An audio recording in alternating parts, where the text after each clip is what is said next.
केवल एक परमात्मा में श्रद्धा और समर्पण का संदेश देने वाली गीता सबको पवित्र करने का खुला आमंत्रण देती है। सृष्टि में कहीं भी रहने वाले अमीर अथवा गरीब, कुलीन तथा आदिवासी, पुण्यात्मा और पापी, स्त्री और पुरुष, सदाचारी एवं अत्यंत दुराचारी, सबका इसमें प्रवेश है। विशेषकर गीता पापियों के ही उद्धार का सुगम पथ बताती है। पुण्यात्मा तो भजते ही हैं। प्रस्तुत है उसी गीता की अद्वितीय व्याख्या यथार्थ गीता का कैसेट प्रसारण।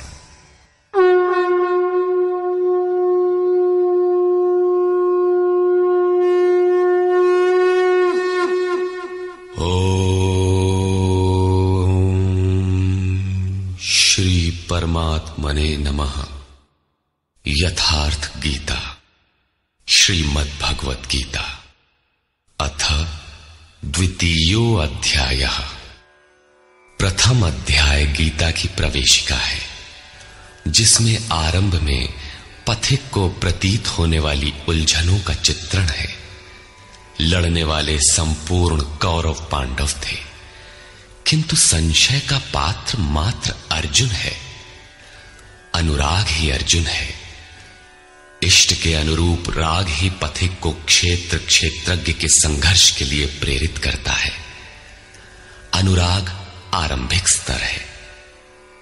पूज्य महाराज जी कहते थे, सदगृहस्थ आश्रम में रहते हुए ग्लानि होने लगे, अश्रुपात होता हो, कंठ अवरुद्ध होता हो, तो समझना कि यहीं से भजन आरंभ हो गया। अनुराग में ये सब कुछ आ जाता है। उसमें धर्म, नियम, सत्संग, भाव सभी विद्यमान होंगे। अनुराग के प्रथम चरण में पारिवारिक मोह बाधक बनता है। पहले सभी चाहते हैं कि हम उस परम सत्य को प्राप्त कर लें, किंतु आगे बढ़ने पर वो देखता है कि इन मधुर संबंधों का उच्छेद करना होगा। तब हताश हो जाता है। वो पहले से जो कुछ धर्म कर्म मानकर करता था, उतने में ही संतोष करने लगता है। अपने मोह की पुष्टि के लिए वो प्रचलित रूढ़ियों का प्रमाण भी प्रस्तुत करता है, जैसा अर्जुन ने किया कि कुल धर्म सनातन है। युद्ध से सनातन धर्म का लोप होगा, कुल क्षय होगा, स्वैराचार फैलेगा। ये अर्जुन का उत्तर नहीं था, बल्कि सद्गुरु के सान्निध्य से पूर्व की अपनाई गई एक कुरीति मात्र थी। इन्हीं कुरीतियों में फंसकर मनुष्य पृथक पृथक धर्म, अनेक संप्रदाय, छोटे बड़े गुट और असंख्य जातियों की रचना कर लेता है। कोई नाक दबाता है, कोई कान फाड़ता है। किसी के छूने से धर्म नष्ट होता है, तो कहीं रोटी पानी से धर्म नष्ट होता है। तो क्या अछूत या छूने वालों का दोष है?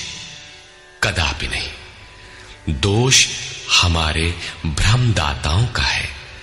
धर्म के नाम पर हम कुरीति के शिकार हैं, इसलिए दोष हमारा है। महात्मा बुद्ध के समय में केश कंबल एक संप्रदाय था, जिसमें केश को बढ़ाकर कंबल की तरह प्रयोग करने को पूर्णता का मानदंड माना जाता था। कोई गोव्रतिक गाय की भांति रहने वाला था, तो कोई कुक्कुरव्रतिक कुत्ते की तरह खाने पीने रहने वाला था। ब्रह्म विद्या का इनसे कोई संबंध नहीं है। संप्रदाय और कुरीतियां पहले भी थीं, आज भी हैं। ठीक इसी प्रकार कृष्ण काल में भी संप्रदाय थे, कुरीतियां थीं। उनमें से एकाध कुरीति का शिकार अर्जुन भी था। उसने 4 तर्क प्रस्तुत किए। 1, ऐसे युद्ध से सनातन धर्म नष्ट हो जाएगा। 2, वर्ण संकर पैदा होगा। 3, पिंडोदक क्रिया लोप होगी। और 4, हम लोग कुलक्षय द्वारा महान पाप करने को उद्यत हुए हैं। इस पर योगेश्वर श्री कृष्ण ने कहा, संजय उवाच।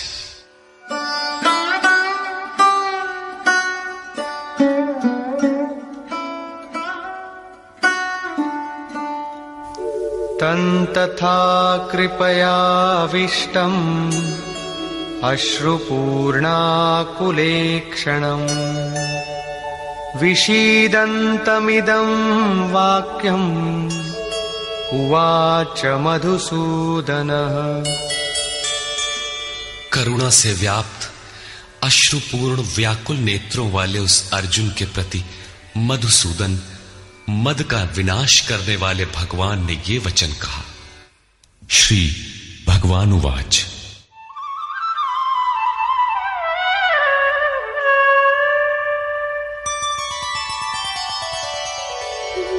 कुतस्त्वाकश्मलमिदं विषमे समुपस्थितम् अनार्यजुष्टमस्वर्ग्यम् अकीर्तिकरमर्जुन। अर्जुन, इस विषम स्थल में तुझे ये अज्ञान कहां से हो गया? विषम स्थल अर्थात जिसकी समता का सृष्टि में कोई स्थल है ही नहीं, पारलौकिक है लक्ष्य जिसका, उस निर्विवाद स्थल पर तुझे अज्ञान कहां से हुआ? अज्ञान क्यों? अर्जुन तो सनातन धर्म की रक्षा के लिए कटिबद्ध है। क्या सनातन धर्म की रक्षा के लिए प्राणपण से तत्पर होना अज्ञान है? श्री कृष्ण कहते हैं, हां, ये अज्ञान है। न तो संभावित पुरुषों द्वारा इसका आचरण किया गया है, न स्वर्ग ही देने वाला है और न ये कीर्ति को ही करने वाला है। सन्मार्ग पर जो दृढ़ता पूर्वक आरूढ़ है उसे आर्य कहते हैं। परिवार के लिए मरना मिटना यदि अज्ञान न होता तो महापुरुष उस पर अवश्य चले होते। यदि कुल धर्म ही सत्य होता तो स्वर्ग और कल्याण की निःश्रेणी अवश्य बनता। ये कीर्तिदायक भी नहीं है।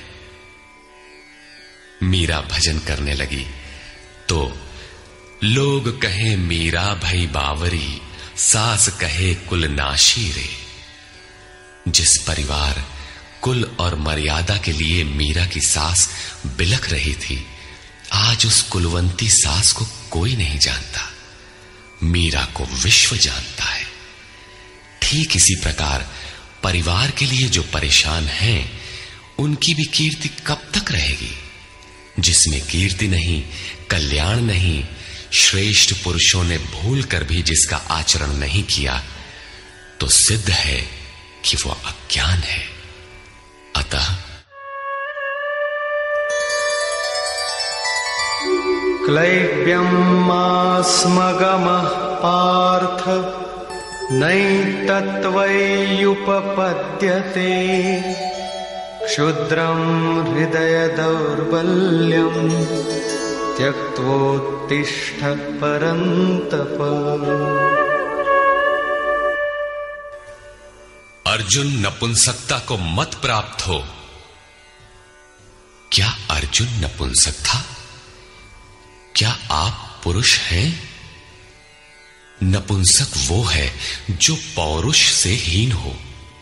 सब अपनी समझ से पुरुषार्थ ही तो करते हैं। किसान रात दिन खून पसीना एक करके खेत में पुरुषार्थ ही तो करता है। कोई व्यापार में पुरुषार्थ समझता है तो कोई पद का दुरुपयोग करके पुरुषार्थी बनता है। जीवन भर पुरुषार्थ करने पर भी खाली हाथ जाना पड़ता है। स्पष्ट है कि ये पुरुषार्थ नहीं है। शुद्ध पुरुषार्थ है आत्मदर्शन। गार्गी ने याज्ञवल्क्य से कहा, नपुंसक पुमान ज्ञेयो यो न वेत्ति हृदि स्थितम पुरुषम स्वप्रकाशम तस्मानंदात्मानमव्ययम्।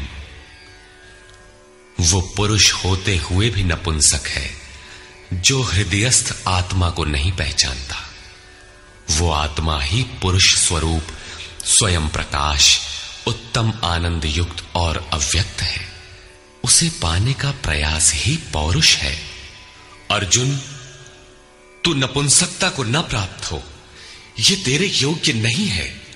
हे परम तप, हृदय की इस क्षुद्र दुर्बलता को त्याग कर युद्ध के लिए खड़ा हो। इस पर अर्जुन ने तीसरा प्रश्न प्रस्तुत किया। अर्जुन उवाच।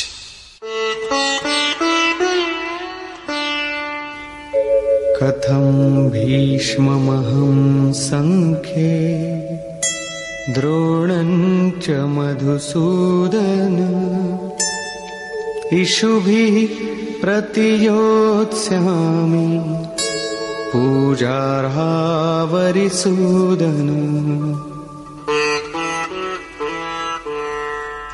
अहंकार का शमन करने वाले मधुसूदन, मैं रणभूमि में पितामह भीष्म और आचार्य द्रोण से किस प्रकार बाणों से युद्ध करूंगा, क्योंकि अरिसूदन वे दोनों ही पूजनीय हैं। द्वैत ही द्रोण है, प्रभु अलग हैं, हम अलग हैं। द्वैत का ये भान ही प्राप्ति की प्रेरणा का आरंभिक स्रोत है। यही द्रोणाचार्य का गुरुत्व है। भ्रम ही भीष्म है।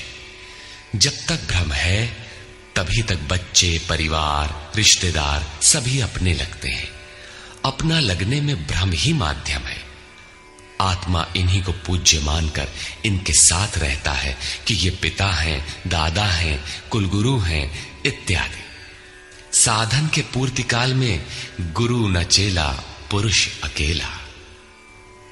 न बंधुर न मित्रम गुरुर्नैव शिष्यः चिदानंद रूपः शिवोहम शिवोहम। जब चित्त उस परम आनंद में विलय हो जाता है तब न गुरु ज्ञान दाता और न शिष्य ग्रहण करता ही रह जाता है। यही परम की स्थिति है। गुरु का गुरुत्व प्राप्त कर लेने पर गुरुत्व एक जैसा हो जाता है। श्री कृष्ण कहते हैं, अर्जुन तुम मुझ में निवास करेगा। जैसे श्री कृष्ण वैसा ही अर्जुन, और ठीक वैसा ही प्राप्ति वाला महापुरुष हो जाता है। ऐसी अवस्था में गुरु का भी विलय हो जाता है। गुरुत्व हृदय में प्रवाहित हो जाता है। अर्जुन गुरु पद की ढाल बनाकर इस संघर्ष में प्रवृत्त होने से कतराना चाहता है। वो कहता है,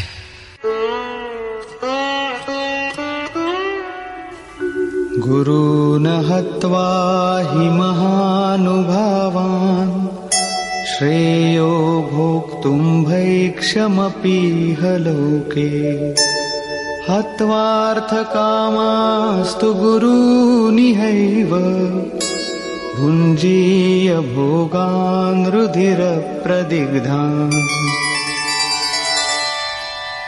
इन महानुभाव गुरुजनों को न मारकर मैं इस लोक में भिक्षा का अन्न भी श्रेयस्कर समझता हूं। यहां भिक्षा का अर्थ उदर पोषण के लिए भीख मांगना नहीं, बल्कि सत्पुरुषों की टूटी फूटी सेवा द्वारा उनसे कल्याण की याचना ही भिक्षा है।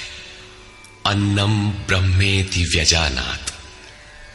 अन्न एकमात्र परमात्मा है, जिसे प्राप्त करके आत्मा सदा के लिए तृप्त हो जाता है, कभी अतृप्त नहीं रहता।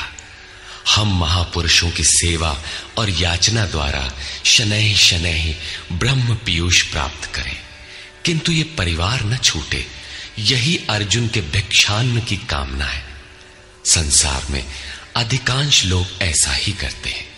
वे चाहते हैं कि पारिवारिक स्नेह संबंध न मारना पड़े और मुक्ति भी शनैः शनैः मिल जाए, किंतु चलने वाले पथिक के लिए, जिसके संस्कार इनसे ऊपर है, जिसमें संघर्ष की क्षमता है, स्वभाव में क्षत्रियत्व प्रवाहित है, उसके लिए इस भिक्षान्न का विधान नहीं है। स्वयं न करके याचना करना भिक्षान्न है।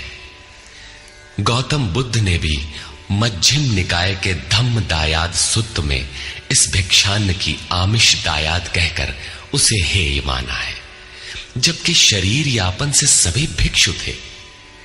इन गुरुजनों को मारकर मिलेगा क्या? इस लोक में रुधिर से सने अर्थ और काम के भोग ही तो भोगने को मिलेंगे। अर्जुन कदाचित सोचता था कि भजन से भौतिक सुखों की मात्रा में अभिवृद्धि होगी। इतना संघर्ष झेलने के बाद भी इस शरीर के पोषक अर्थ और काम के भोग ही तो मिलेंगे। वो पुनः तर्क देता है,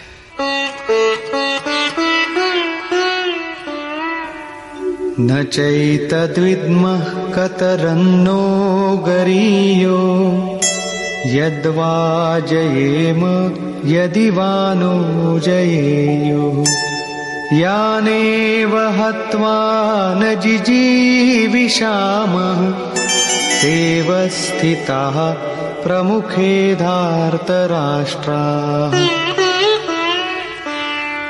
ये भी निश्चित नहीं है कि वो भोग मिलेगा ही।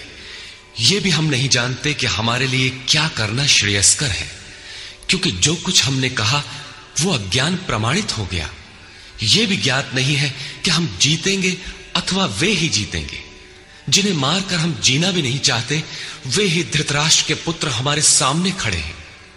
अज्ञान रूपी धृतराष्ट्र से उत्पन्न मोह इत्यादि स्वजन समुदाय मिट ही जाएंगे, तब हम जीकर ही क्या करेंगे। अर्जुन पुनः सोचता है कि जो कुछ हमने कहा कदाचित ये भी अज्ञान हो, अतः प्रार्थना करता है। कार्पण्यदोषोपहतः स्वभावः पृच्छामि त्वां धर्मसम्मूढचेताः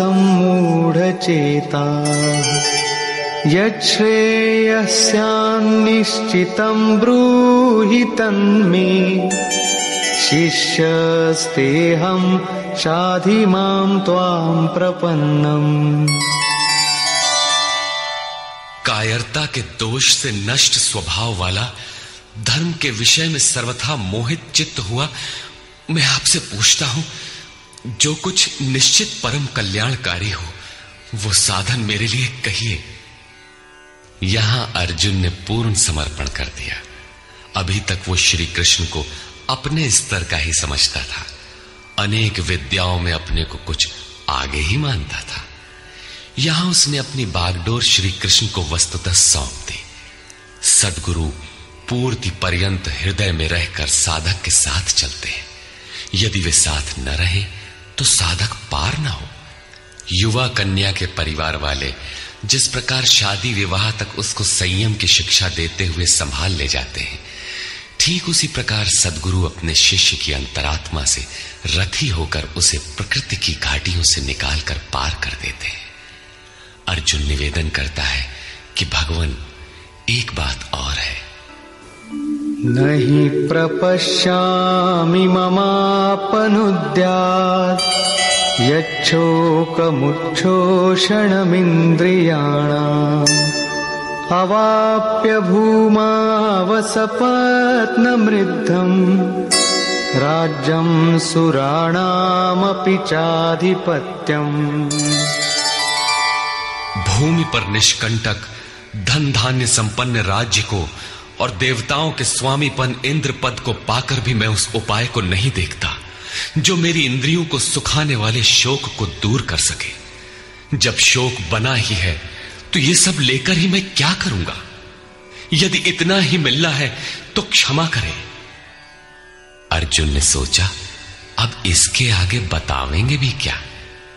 संजय उवाच। एवमुक्त्वा ऋषिकेशं गुडाकेशः परन्तप न योत्स्यैति गोविन्दम् उक्त्वा तूष्णीं बभूवः। संजय बोला, हे राजन, मोह निशाजयी अर्जुन ने हृदय के सर्वज्ञ श्री कृष्ण से ये कहकर कि गोविंद, मैं युद्ध नहीं करूंगा, चुप हो गया।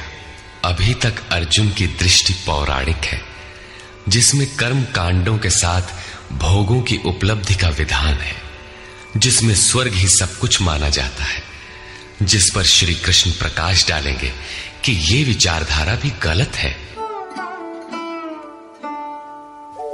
तमुवाच ऋषिकेशः प्रहसन्निव भारत सेनयोरुभयोर्मध्ये विषीदन्तमिदं वचः। उसके उपरांत हे भरतवंशी धृतराष्ट्र, अंतर्यामी योगेश्वर श्री कृष्ण ने दोनों सेनाओं के बीच में उस शोक युक्त अर्जुन को हंसते हुए से ये वचन कहा। श्री भगवान उवाच। अशोचानन्वशोचस्त्वम् प्रज्ञावादांश्च भाषसे गतासु न गतासूंश्च नानुशोचन्ति पंडिताः। अर्जुन, तू न शोक करने योग्यों के लिए शोक करता है और पंडितों के से वचन कहता है, किंतु बुद्धि संपन्न पंडित जन जिनके प्राण चले गए हैं उनके लिए तथा जिनके प्राण नहीं गए हैं उनके लिए भी शोक नहीं करते। तू पंडितों जैसी बातें भर करता है, वस्तुतः ज्ञाता है नहीं, क्योंकि न त्वेवाहं जातु नासं न त्वन्नेमे जनाधिपाः न चैव न भविष्यामः सर्वे वयमतः परम्। न तो ऐसा ही है कि मैं अर्थात सद्गुरु किसी काल में नहीं था, अथवा तू अनुरागी अधिकारी अथवा जनाधिपाह राजा लोग अर्थात राजसी वृत्ति में पाए जाने वाला अहम नहीं था, और न ऐसा ही है कि आगे हम सब नहीं रहेंगे। सद्गुरु सदैव रहता है, अनुरागी सदैव रहते हैं। यहां योगेश्वर ने योग की अनादिता पर प्रकाश डालते हुए भविष्य में भी उसकी विद्यमानता पर बल दिया। मरने वालों के लिए शोक न करने के लिए कारण बताते हुए उन्होंने कहा,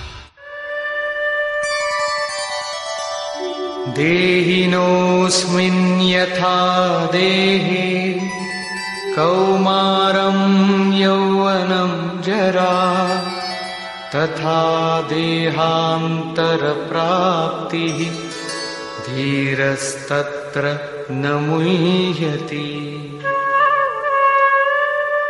जैसे जीवात्मा की इस देह में कुमार, युवा और वृद्ध अवस्था होती है, वैसे ही अन्य अन्य शरीर प्राप्ति। इसलिए धीर पुरुष मोहित नहीं होता है। कभी आप बालक थे, शनैः शनैः युवा हुए, तब आप मर तो नहीं गए, पुनः वृद्ध हुए, पुरुष एक ही है। उसी प्रकार लेश मात्र भी दरार नए देह की प्राप्ति पर नहीं पड़ती। कलेवर का यह परिवर्तन तब तक चलेगा जब तक परिवर्तन से परे वस्तु नहीं मिल जाती। मात्रा स्पर्शास्तु कौन्तेय शीतोष्ण सुख दुःखदाः आगमापायिनो नित्याः तां स्थितिक्षस्व भारत। हे कुंती पुत्र, सुख दुख, सर्दी और गर्मी को देने वाले इंद्रियों और विषयों के संयोग तो अनित्य हैं, क्षण भंगुर हैं। अतः भरतवंशी अर्जुन, तू इसका त्याग कर। अर्जुन इंद्रिय और विषय के संयोग जन्य सुख का स्मरण करके ही विकल था। कुल धर्म, कुल गुरुओं की पूज्यता इत्यादि इंद्रियों के लगाव के अंतर्गत है। ये क्षणिक हैं, झूठे हैं, नाशवान हैं। विषयों का संयोग न सदैव मिलेगा और न सदैव इंद्रियों में क्षमता ही रहेगी। अतः अर्जुन, तू इनका त्याग कर, सहन कर। क्यों? क्या हिमालय की लड़ाई थी जो अर्जुन सर्दी सहन करता? अथवा क्या ये रेगिस्तान की लड़ाई है जहां अर्जुन गर्मी सहन करे? कुरुक्षेत्र जैसा कि लोग बाहर बताते हैं समशीतोष्ण स्थली है। कुल 18 दिन तो लड़ाई हुई, इतने में कहां जाड़ा गर्मी बीत गई। वस्तुतः सर्दी गर्मी, दुख सुख, मान अपमान का सहन करना एक योगी पर निर्भर करता है। यह हृदय देश की लड़ाई का चित्रण है। बाहर युद्ध के लिए गीता नहीं कहती। यह क्षेत्र क्षेत्रज्ञ का संघर्ष है, जिसमें आसुरी संपद का सर्वथा शमन कर परमात्मा में स्थिति दिलाकर दैवी संपद भी शांत हो जाती है। जब विकार है ही नहीं तो सजातीय प्रवृत्तियां किस पर आक्रमण करें?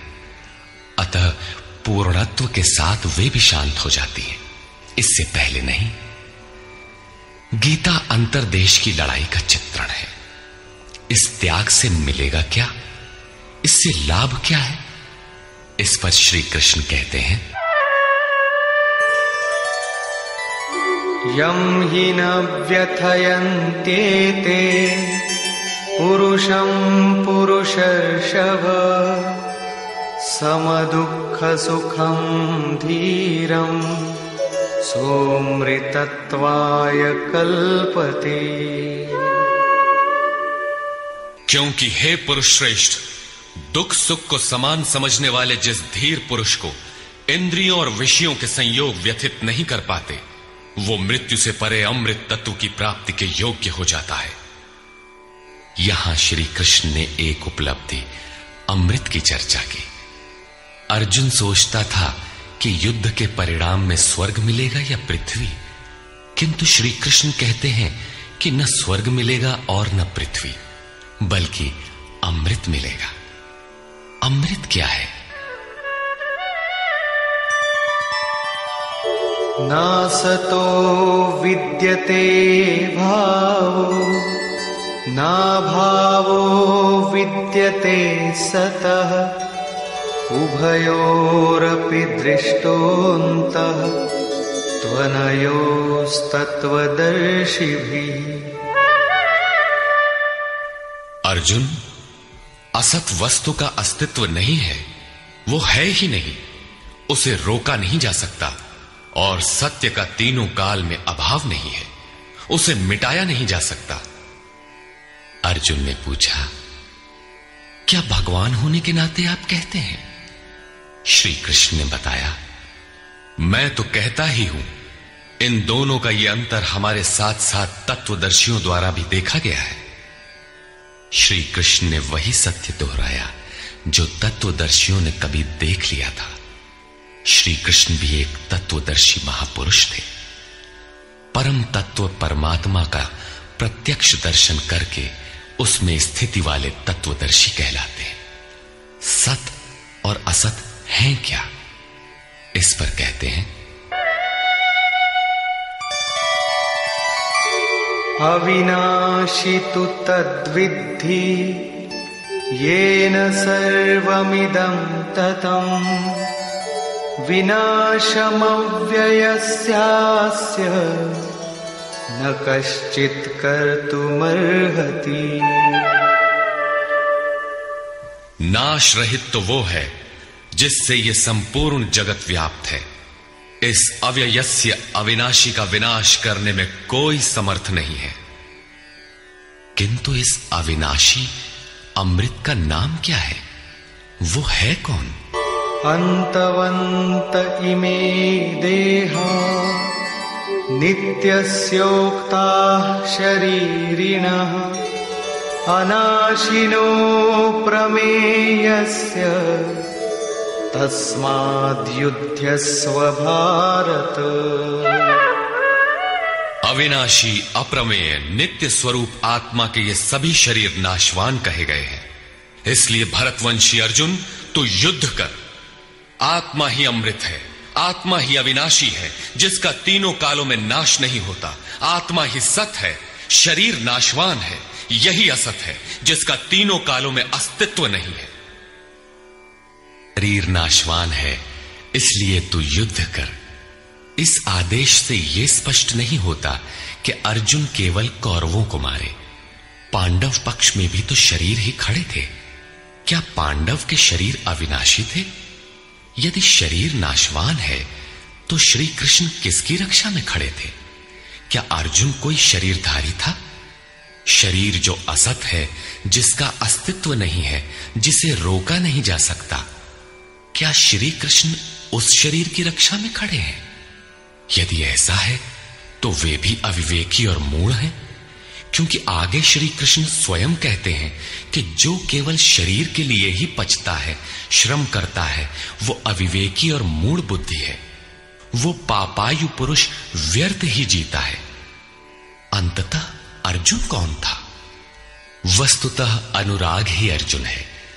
अनुरागी के लिए इष्ट सदैव रथी बनकर साथ में रहते हैं, सखा की भांति उसका मार्गदर्शन करते हैं। आप शरीर नहीं है।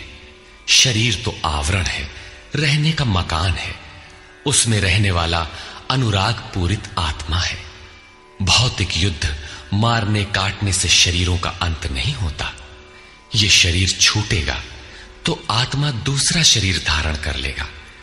इसी संदर्भ में श्री कृष्ण कह चुके हैं कि जिस प्रकार बाल्यकाल से युवा या वृद्धावस्था आती है, उसी प्रकार देहांतर की प्राप्ति होती है। शरीर काटेंगे तो जीवात्मा नया वस्त्र बदल लेगा। शरीर संस्कारों के आश्रित है और संस्कार मन पर आधारित है। मन एव मनुष्याणाम कारणम बंध मोक्षयोः। मन का सर्वथा निरोध होना, अचल स्थिर ठहरना और अंतिम संस्कार का विलय एक ही क्रिया है। संस्कारों की सतह का टूट जाना ही शरीरों का अंत है। इसे तोड़ने के लिए आपको आराधना करनी होगी, जिसे श्री कृष्ण ने कर्म या निष्काम कर्मयोग की संज्ञा दी है। कृष्ण ने स्थान स्थान पर अर्जुन को युद्ध की प्रेरणा दी, किंतु एक भी श्लोक ऐसा नहीं है जो भौतिक युद्ध या मारकाट का समर्थन करता हो। यह युद्ध सजातीय विजातीय प्रवृत्तियों का है, अंतर्देश में है।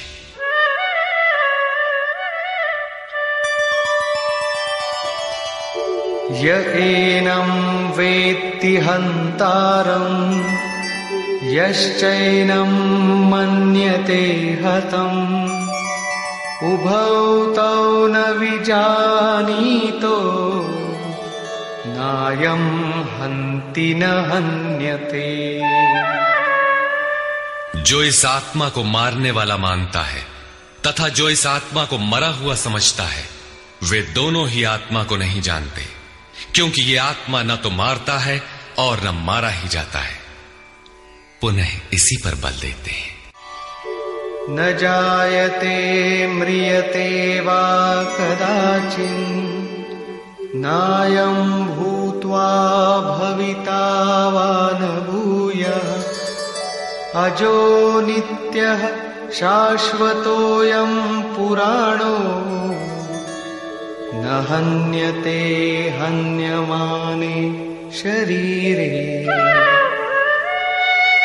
ये आत्मा किसी काल में न तो जन्मता है और न मरता है, क्योंकि ये वस्त्र ही तो बदलता है। न ये आत्मा होकर अन्य कुछ होने वाला है, क्योंकि ये अजन्मा है, नित्य है, शाश्वत और पुरातन है।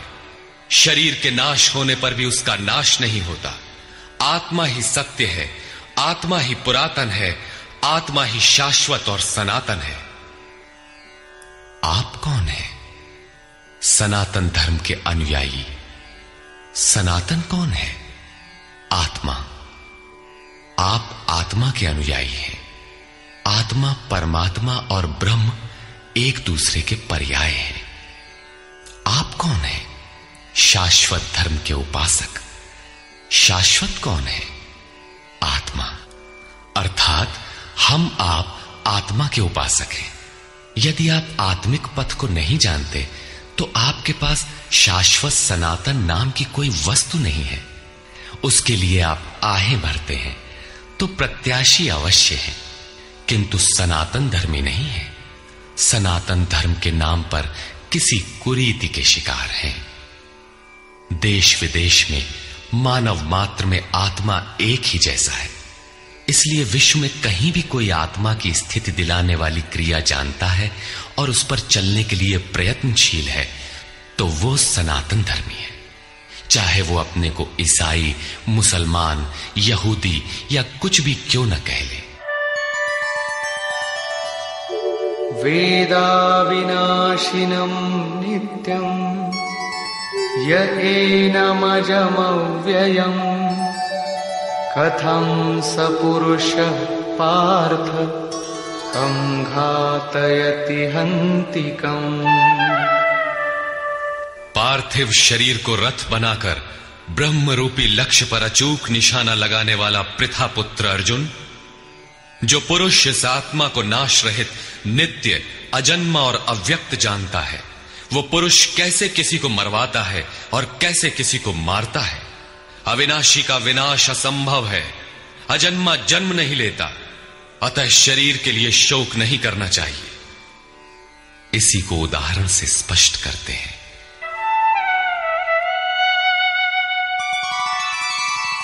वासांसि जीर्णानि यथा विहाय नवानि गृह्णाति नरोपराणि तथा शरीराणि विहाय जीर्णान्यन्यानि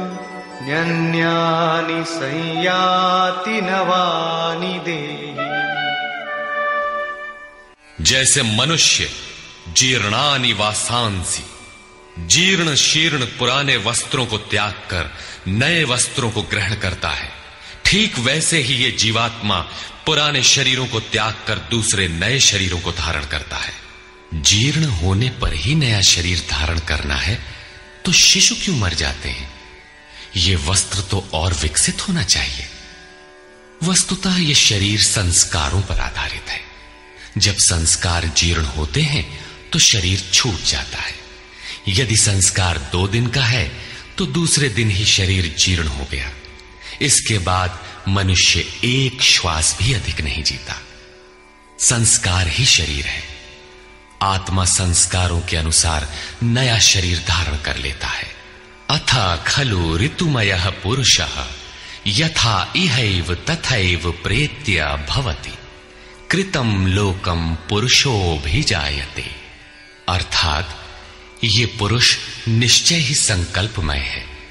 इस लोक में पुरुष जैसा निश्चय वाला होता है वैसा ही यहां से मरकर जाने पर होता है।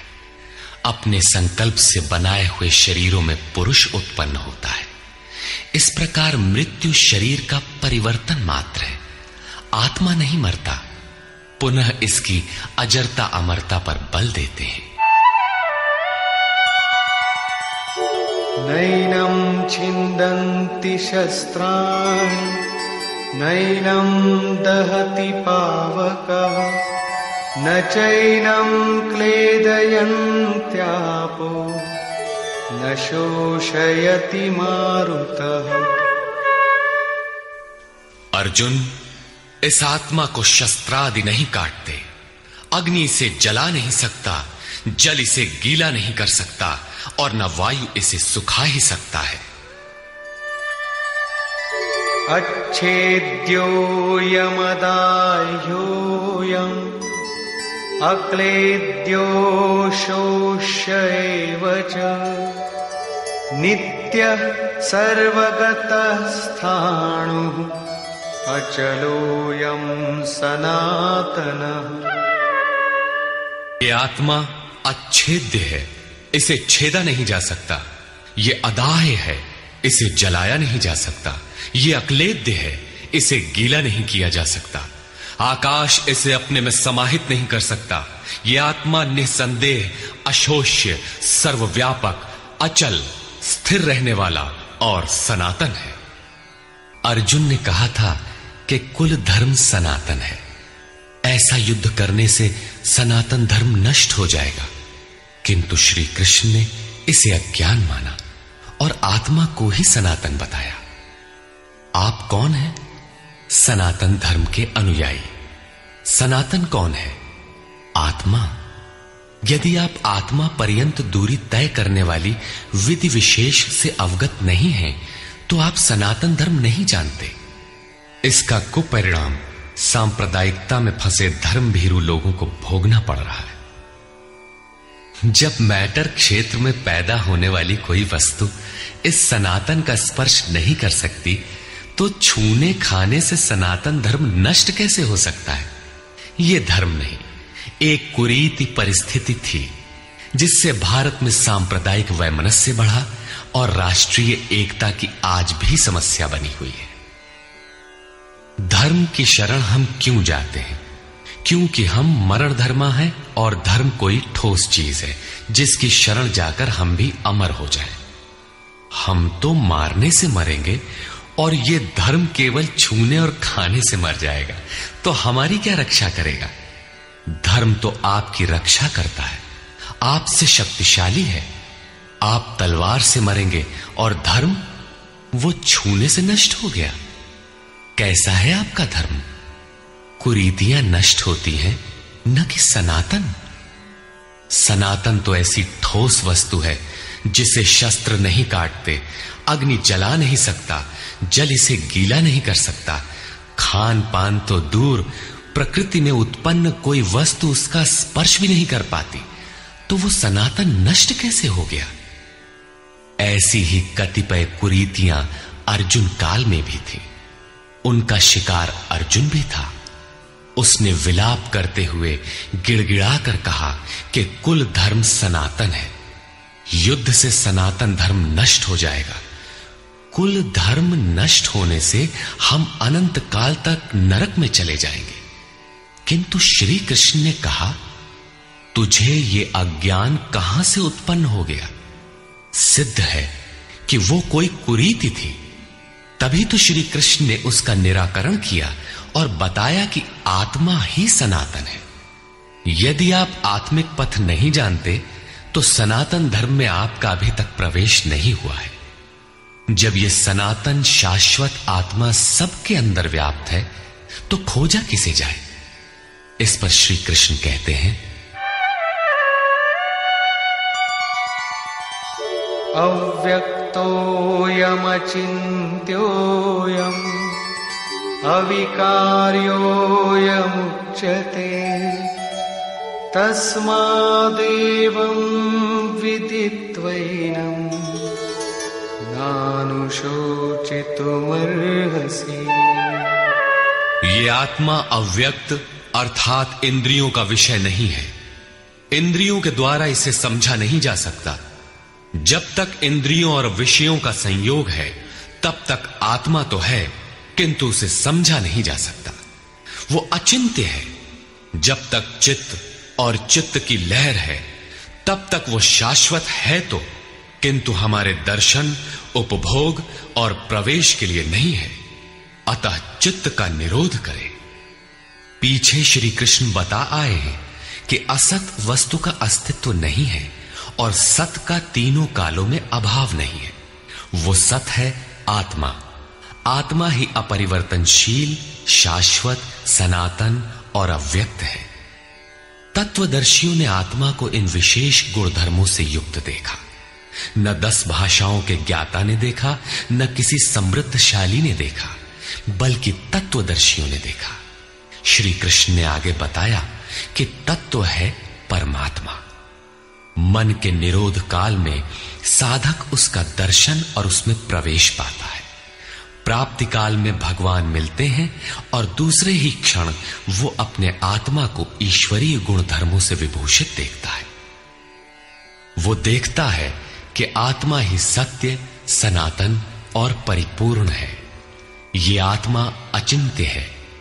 ये विकार रहित अर्थात न बदलने वाला कहा जाता है। अतः अर्जुन, आत्मा को ऐसा जानकर तू शोक करने योग्य नहीं है। अब श्री कृष्ण अर्जुन के विचारों में विरोधाभास दिखाते हैं, जो सामान्य तर्क है। अथ चैनं नित्यजातं नित्यं वा मन्यसे मृतं तथापि त्वं महाबाहो नैवं शोचितुमर्हसि। यदि तू इसे सदैव जन्मने वाला और सदा मरने वाला माने तब भी तुझे शोक नहीं करना चाहिए, क्योंकि जातस्य हि ध्रुवो मृत्युः ध्रुवं जन्म मृतस्य च तस्मादपरिहार्येऽर्थे न त्वं शोचितुमर्हसि। ऐसा मान लेने पर भी जन्मने वाले की निश्चित मृत्यु और मरने वाले का निश्चित जन्म सिद्ध होता है। इसलिए भी तू बिना उपाय वाले इस विषय में शोक करने लायक नहीं है। जिसका कोई इलाज नहीं, उसके लिए शोक करना एक अन्य दुख को आमंत्रित करना है। अव्यक्त व्यक्तादीनि भूतानि व्यक्तमध्यानि भारत अव्यक्तनिधनान्येव तत्र का परिदेवना। अर्जुन, संपूर्ण प्राणी जन्म से पहले बिना शरीर वाले और मरने के बाद भी बिना शरीर वाले, जन्म के पूर्व और पश्चात भी दिखाई नहीं पड़ते, केवल जन्म मृत्यु के बीच में ही शरीर धारण किए हुए दिखाई देते हैं। अतः इस परिवर्तन के लिए व्यर्थ की चिंता क्यों करते हो? इस आत्मा को देखता कौन है? इस पर कहते हैं,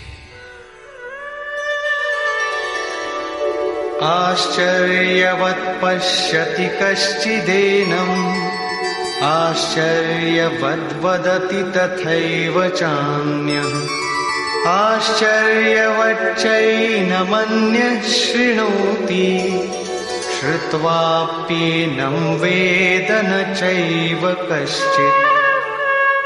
पहले श्री कृष्ण ने कहा था कि इस आत्मा को तत्वदर्शियों ने देखा है। अब तत्व दर्शन की दुर्लभता पर प्रकाश डालते हैं कि कोई विरला महापुरुष ही इस आत्मा को आश्चर्य की तरह देखता है, सुनता नहीं प्रत्यक्ष देखता है। और वैसे ही दूसरा कोई महापुरुष ही आश्चर्य की तरह इसके तत्व को कहता है। जिसने देखा है वही यथार्थ कह सकता है। दूसरा कोई विरला साधक इसे आश्चर्य की भांति सुनता है। सब सुनते भी नहीं, क्योंकि ये अधिकारी के लिए ही है। हे अर्जुन, कोई कोई तो सुनकर भी इस आत्मा को नहीं जान पाते, क्योंकि साधन पार नहीं लगता। आप लाख ज्ञान की बातें सुने, समझें, बाल की खाल निकाल कर समझें, लालायित भी रहें, किंतु मोह बड़ा प्रबल है। थोड़ी देर बाद ही आप अपनी सांसारिक व्यवस्थाओं में लिप्त मिलेंगे। अंत में श्री कृष्ण निर्णय देते हैं, देहि नित्यमवध्योऽयं देहे सर्वस्य भारत तस्मात् सर्वाणि भूतानि न त्वं शोचितुमर्हसि। अर्जुन, ये आत्मा सबके शरीर में सदैव अवध्य है, अकाट्य है। इसलिए संपूर्ण भूत प्राणियों के लिए तो शोक करने योग्य नहीं है। आत्मा ही सनातन है। इस तथ्य का प्रतिपादन करके, इसका प्रभुता सहित वर्णन करके यह प्रश्न यहीं पूरा हो जाता है। अब प्रश्न खड़ा होता है कि इसकी प्राप्ति कैसे हो। संपूर्ण गीता में इसके लिए दो ही मार्ग हैं। पहला निष्काम कर्म योग और दूसरा ज्ञान योग। दोनों मार्गों में किया जाने वाला कर्म एक ही है। उस कर्म की अनिवार्यता पर बल देते हुए योगेश्वर श्री कृष्ण ज्ञान योग के विषय में कहते हैं, स्वधर्ममपि चावेक्ष्य न विकम्पितुमर्हसि धर्म्याद्धियुद्धात् श्रेयोऽन्यत् क्षत्रियस्य न विद्यते। अर्जुन, स्वधर्म देखकर भी तू भय करने योग्य नहीं है, क्योंकि धर्म संयुक्त युद्ध से बढ़कर अन्य कोई परम कल्याणकारी मार्ग क्षत्रिय के लिए नहीं है। अभी तक तो आत्मा शाश्वत है, आत्मा सनातन है, वही एकमात्र धर्म है कहा गया है। अब ये स्वधर्म कैसा? धर्म तो एकमात्र आत्मा ही है, वो तो अचल स्थिर है, तो धर्माचरण क्या? किंतु इस आत्म पथ में प्रवृत्त होने की क्षमता हर व्यक्ति की अलग अलग होती है। स्वभाव से उत्पन्न इस क्षमता को स्वधर्म कहा गया है। इसी एक सनातन आत्मिक पथ पर चलने वाले साधकों को महापुरुष ने स्वभाव से उनकी क्षमता के अनुसार 4 श्रेणियों में बांटा: शूद्र, वैश्य, क्षत्रिय और ब्राह्मण। साधना की प्रारंभिक अवस्था में प्रत्येक साधक शूद्र अर्थात अल्पज्ञ होता है। घंटों भजन में बैठने पर वो 10 मिनट भी अपने पक्ष में नहीं पाता। वो प्रकृति के माया जाल को काट नहीं पाता। इस अवस्था में महापुरुष की सेवा से उसके स्वभाव में सद्गुण आते हैं। वो वैश्य श्रेणी का साधक बन जाता है। आत्मिक संपत्ति ही स्थिर संपत्ति है। इसका वो शनैः शनैः संग्रह और गोपालन अर्थात इंद्रियों की सुरक्षा करने में सक्षम हो जाता है। काम क्रोध इत्यादि से इंद्रियों की हिंसा होती है तथा विवेक वैराग्य से इनकी सुरक्षा होती है, किंतु प्रकृति को निर्बीज करने की क्षमता उसमें नहीं होती। क्रमशः उन्नति करते करते साधक के अंतःकरण में तीनों गुणों को काटने की क्षमता अर्थात क्षत्रियत्व आ जाता है। इसी स्तर पर प्रकृति और उसके विकारों को नाश करने की क्षमता आ जाती है। इसलिए युद्ध यहीं से आरंभ होता है। क्रमशः साधन करके साधक ब्राह्मणत्व की श्रेणी में बदल जाता है। इस समय मन का शमन, इंद्रियों का दमन, धारावाही चिंतन, सरलता, अनुभव, ज्ञान इत्यादि लक्षण साधक में स्वाभाविक प्रवाहित होते हैं। इन्हीं के अनुष्ठान से चलकर क्रमशः वो ब्रह्म में प्रवेश पा जाता है, जहां वो ब्राह्मण भी नहीं रह जाता। विदेह राजा जनक की सभा में महर्षि याज्ञवल्क्य ने चाक्रायण, उशस्ति, कहोल, आरुणि, उद्यालक और गार्गी के प्रश्नों का समाधान करते हुए बताया कि आत्म साक्षात्कार का पूर्णतया संपादन करने वाला ही ब्राह्मण होता है।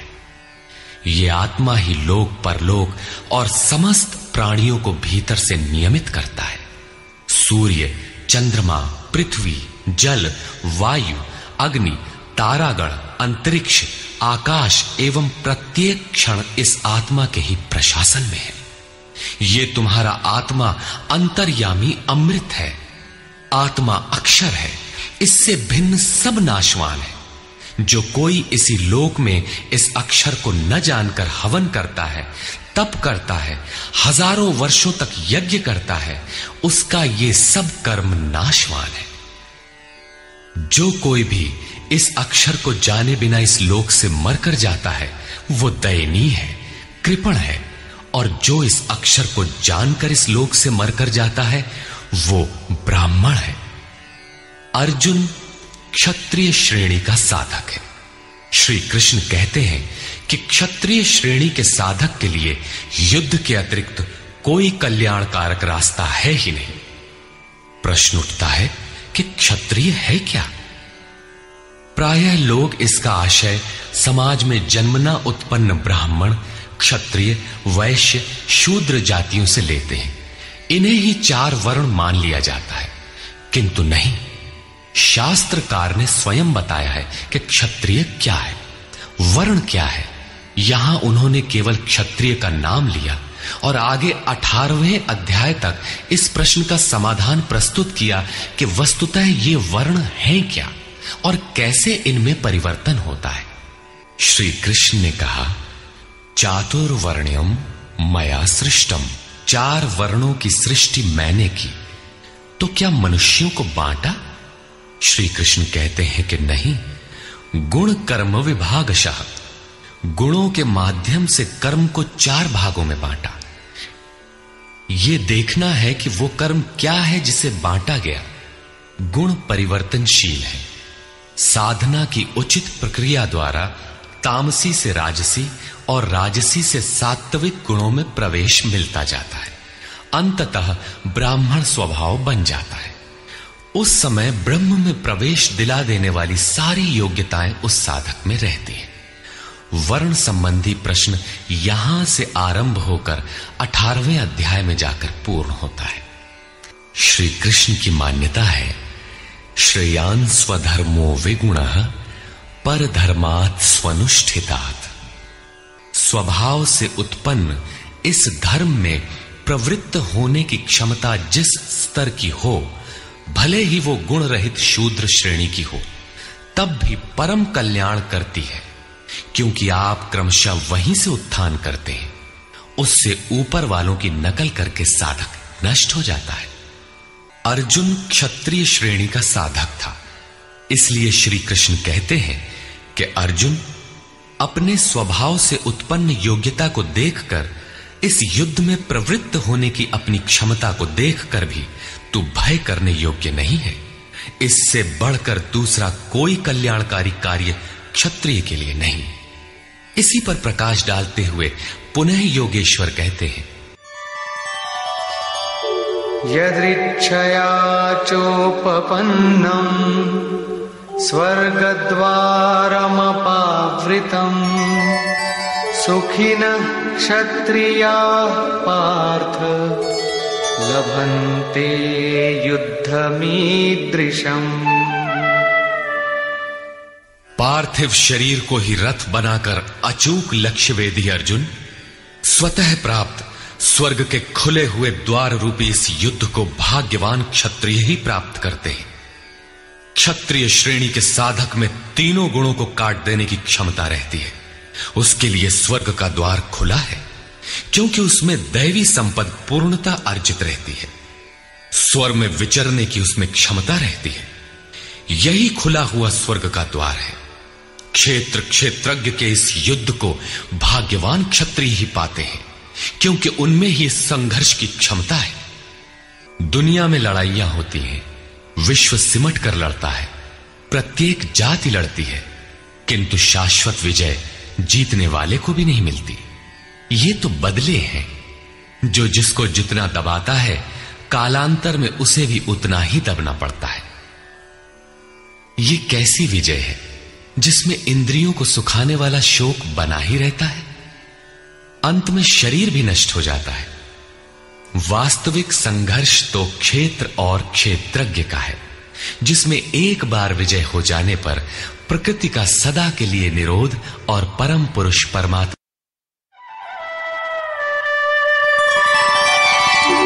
अथ चेत्त्वमिमं धर्म्यं संग्रामं न करिष्यसि ततः स्वधर्मं कीर्तिं च हित्वा पापमवाप्स्यसि। और यदि तू इस धर्मयुक्त संग्राम अर्थात शाश्वत सनातन परम धर्म परमात्मा में प्रवेश दिलाने वाला धर्म युद्ध नहीं करेगा, तो स्वधर्म अर्थात स्वभाव से उत्पन्न संघर्ष करने की क्षमता, क्रिया में प्रवृत्त होने की क्षमता को खोकर पाप अर्थात आवागमन और अपकीर्ति को प्राप्त होगा। अपकीर्ति पर प्रकाश डालते हैं। अकीर्तिं चापि भूतानि कथयिष्यन्ति ते व्ययाम् संभावितस्य चाकीर्तिः मरणादतिरिच्यते।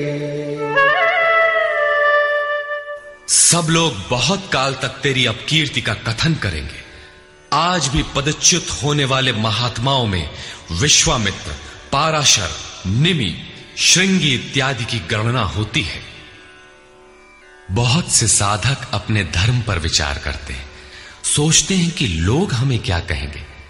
ऐसा भाव भी साधना में सहायक होता है। इससे साधना में लगे रहने की प्रेरणा मिलती है। कुछ दूरी तक यह भाव भी साथ देता है। माननीय पुरुषों के लिए अपकीर्ति मरण से भी बढ़कर होती है। भयाद्रणादुपरतम् मौस्यन्ते त्वां महारथाः येषां च त्वं बहुमतो भूत्वा यास्यसि लाघवम्। जिन महारथियों की निगाह में तू बहुत माननीय होकर अब तुच्छता को प्राप्त होगा, वे महारथी लोग तुझे भय के कारण युद्ध से उपराम हुआ मानेंगे। महारथी कौन?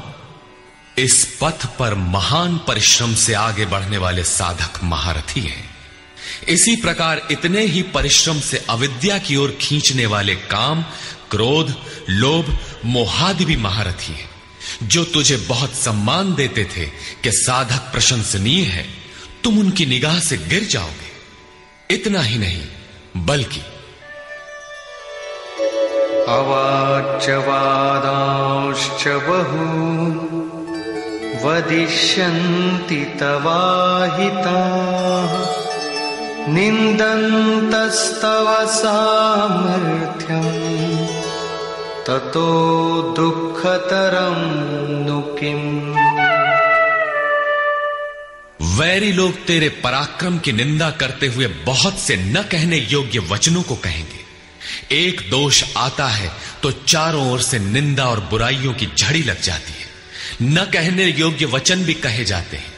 इससे बड़ा दुख क्या होगा? अतः अतो वा प्राप्स्यसि स्वर्गम् जित्वा वा भोक्ष्यसे महीम् तस्मादुत्तिष्ठ कौन्तेय युद्धाय कृतनिश्चयः। इस युद्ध में मरोगे तो स्वर्ग प्राप्त करोगे। स्वर में विचरने की क्षमता रहेगी। श्वास से बाहर प्रकृति में विचरने की धाराएं निरुद्ध हो जाएंगी। परम देव परमात्मा में प्रवेश दिलाने वाली दैवी संपद हृदय में पूर्णतः प्रवाहित रहेगी। अथवा इस संघर्ष में जीतने पर महामहिम स्थिति को प्राप्त करोगे।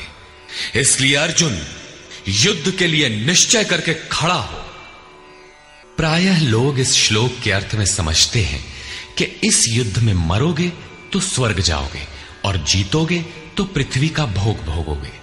किंतु आपको स्मरण होगा, अर्जुन कह चुका है, भगवान पृथ्वी ही नहीं अपितु त्रैलोक्य के साम्राज्य और देवताओं के स्वामीपन अर्थात इंद्र पद प्राप्त होने पर भी मैं उस उपाय को नहीं देखता जो इंद्रियों को सुखाने वाले मेरे शोक को दूर कर सके। यदि इतना ही मिलना है तो गोविंद, मैं युद्ध कदापि नहीं करूंगा। यदि इतने पर भी श्री कृष्ण कहते कि अर्जुन लड़ो, जीतोगे तो पृथ्वी पा जाओगे, हारोगे तो स्वर्ग के नागरिक बन जाओगे, तो श्री कृष्ण देते ही क्या है?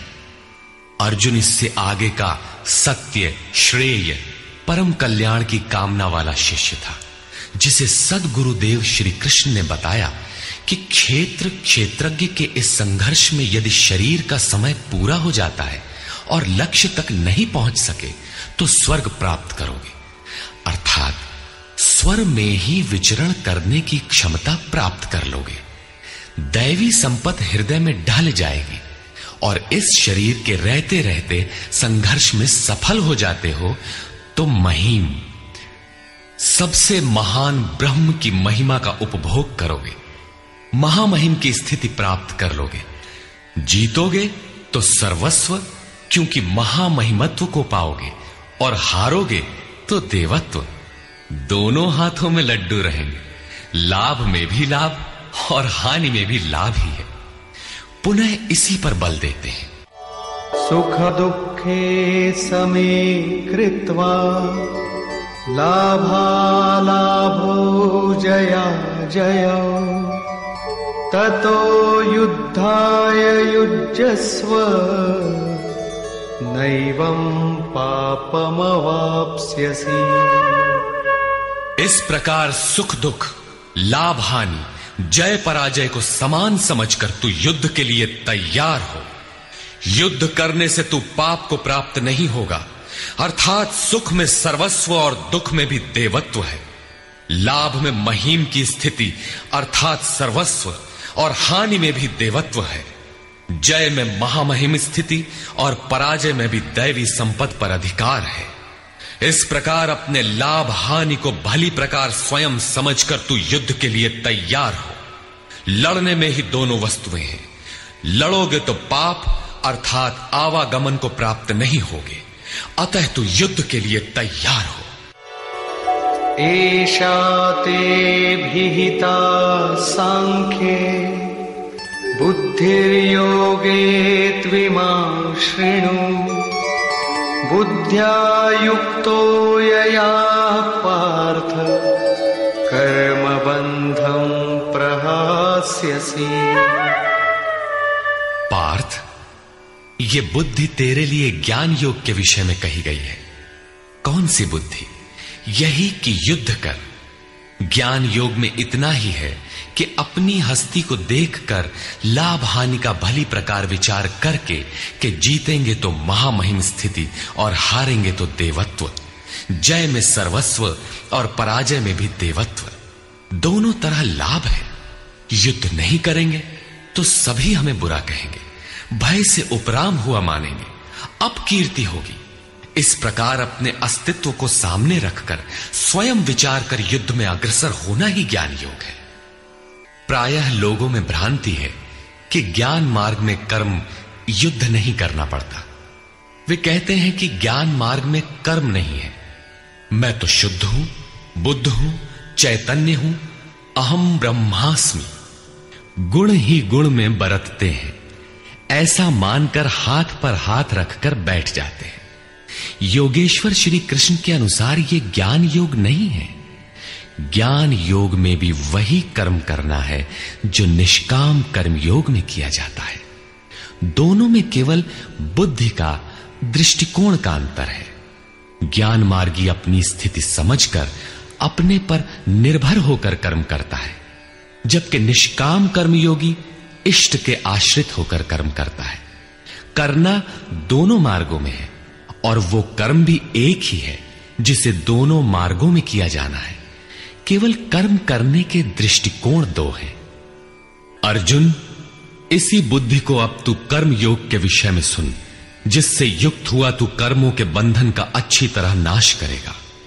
यहां श्री कृष्ण ने कर्म का नाम पहली बार लिया, लेकिन यह नहीं बताया कि कर्म है क्या। अब कर्म न बताकर पहले कर्म की विशेषताओं पर प्रकाश डालते हैं।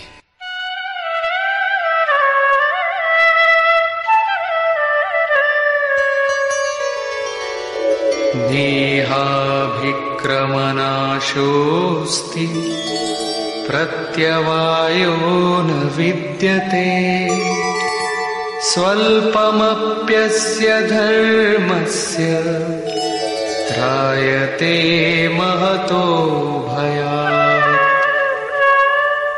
इस निष्काम कर्म योग में आरंभ का अर्थात बीज का नाश नहीं होता, सीमित फल रूपी दोष नहीं है।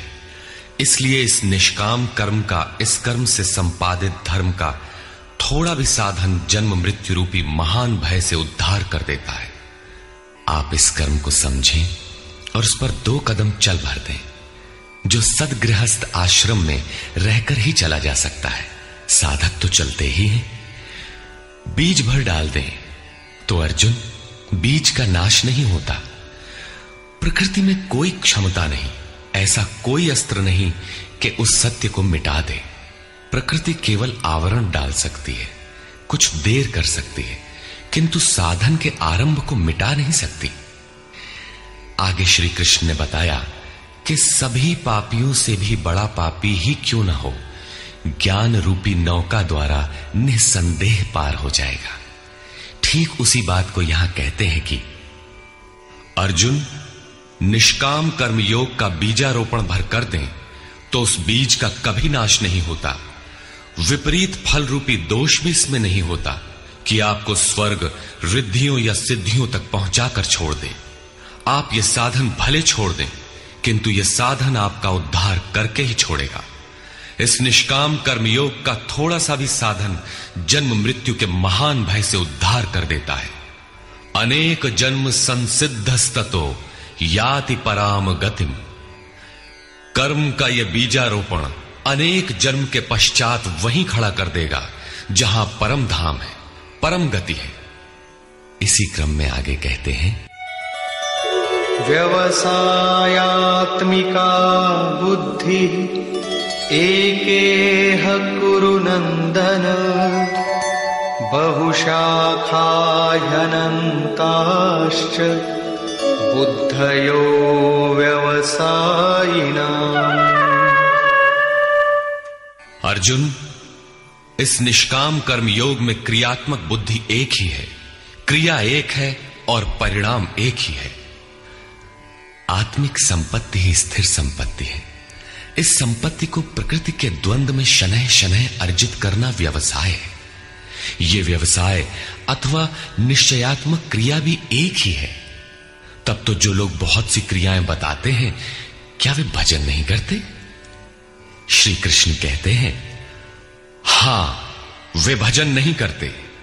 उन पुरुषों की बुद्धि अनंत शाखाओं वाली होती है, इसलिए अनंत क्रियाओं का विस्तार कर लेते हैं। यामिमां पुष्पितां वाचं प्रवदन्त्य विपश्चितः वेदवादरताः पार्थ नान्यदस्तीति वादिनः कामात्मानः स्वर्गपरा जन्म कर्म फलप्रदां क्रियाविशेष बहुलां भोगैश्वर्य गतिं प्रति।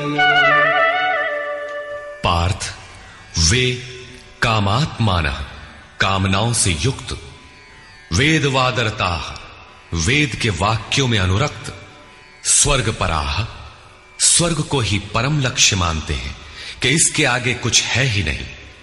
ऐसा कहने वाले अविवेकी जन जन्म मृत्यु रूपी फल देने वाली भोग और ऐश्वर्य की प्राप्ति के लिए बहुत सी क्रियाओं का विस्तार कर लेते हैं और दिखावटी शोभा युक्त वाणी में व्यक्त भी करते हैं।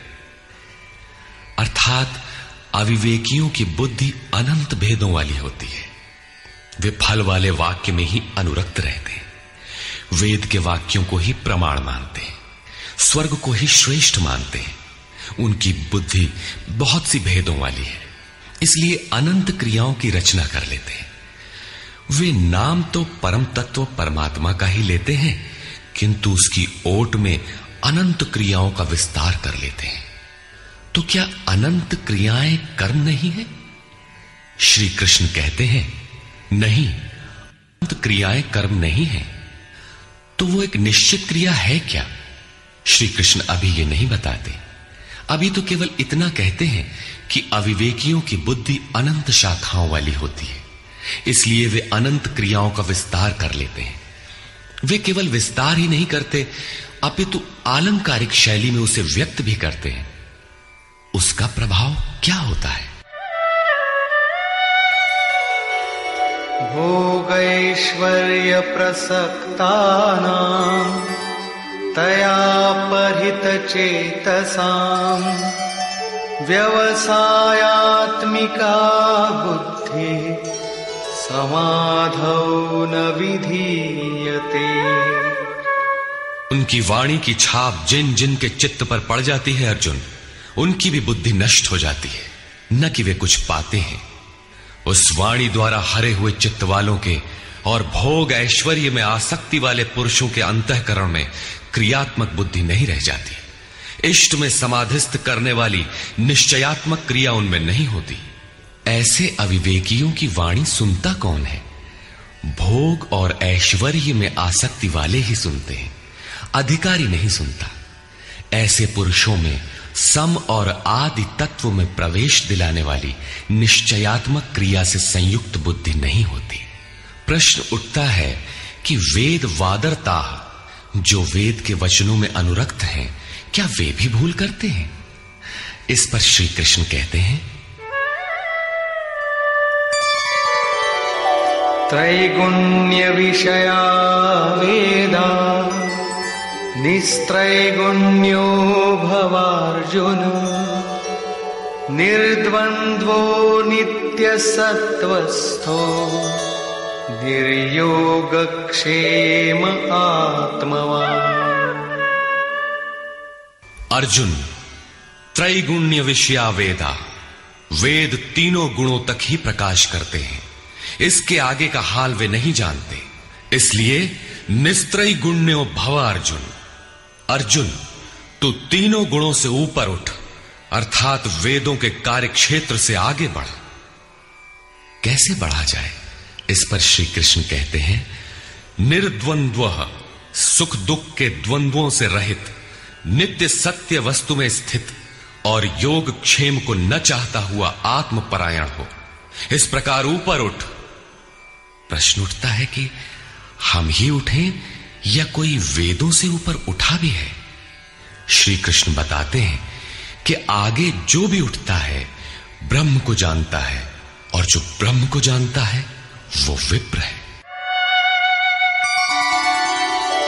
यावानर्थ उदपाने सर्वतः संप्लुतोदके तावान् सर्वेषु वेदेषु ब्राह्मणस्य विजानतः।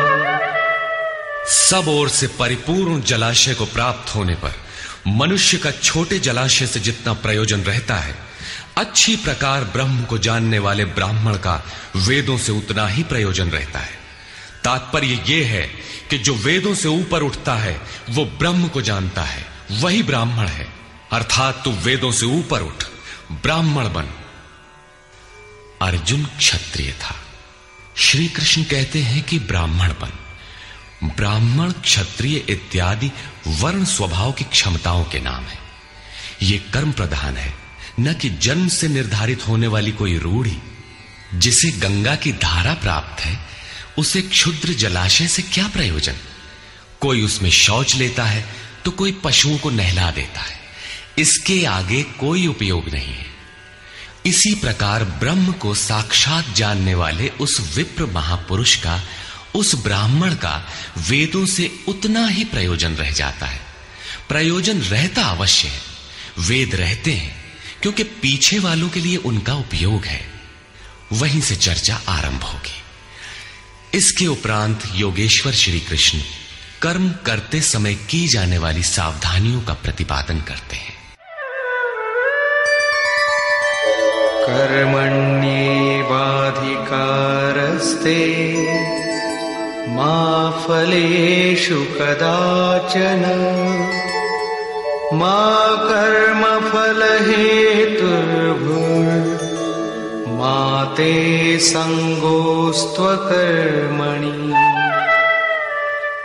कर्म करने में ही तेरा अधिकार हो, फल में कभी नहीं। ऐसा समझ के फल है ही नहीं। फल की वासना वाला भी मत हो और कर्म करने में तेरी अश्रद्धा भी ना हो।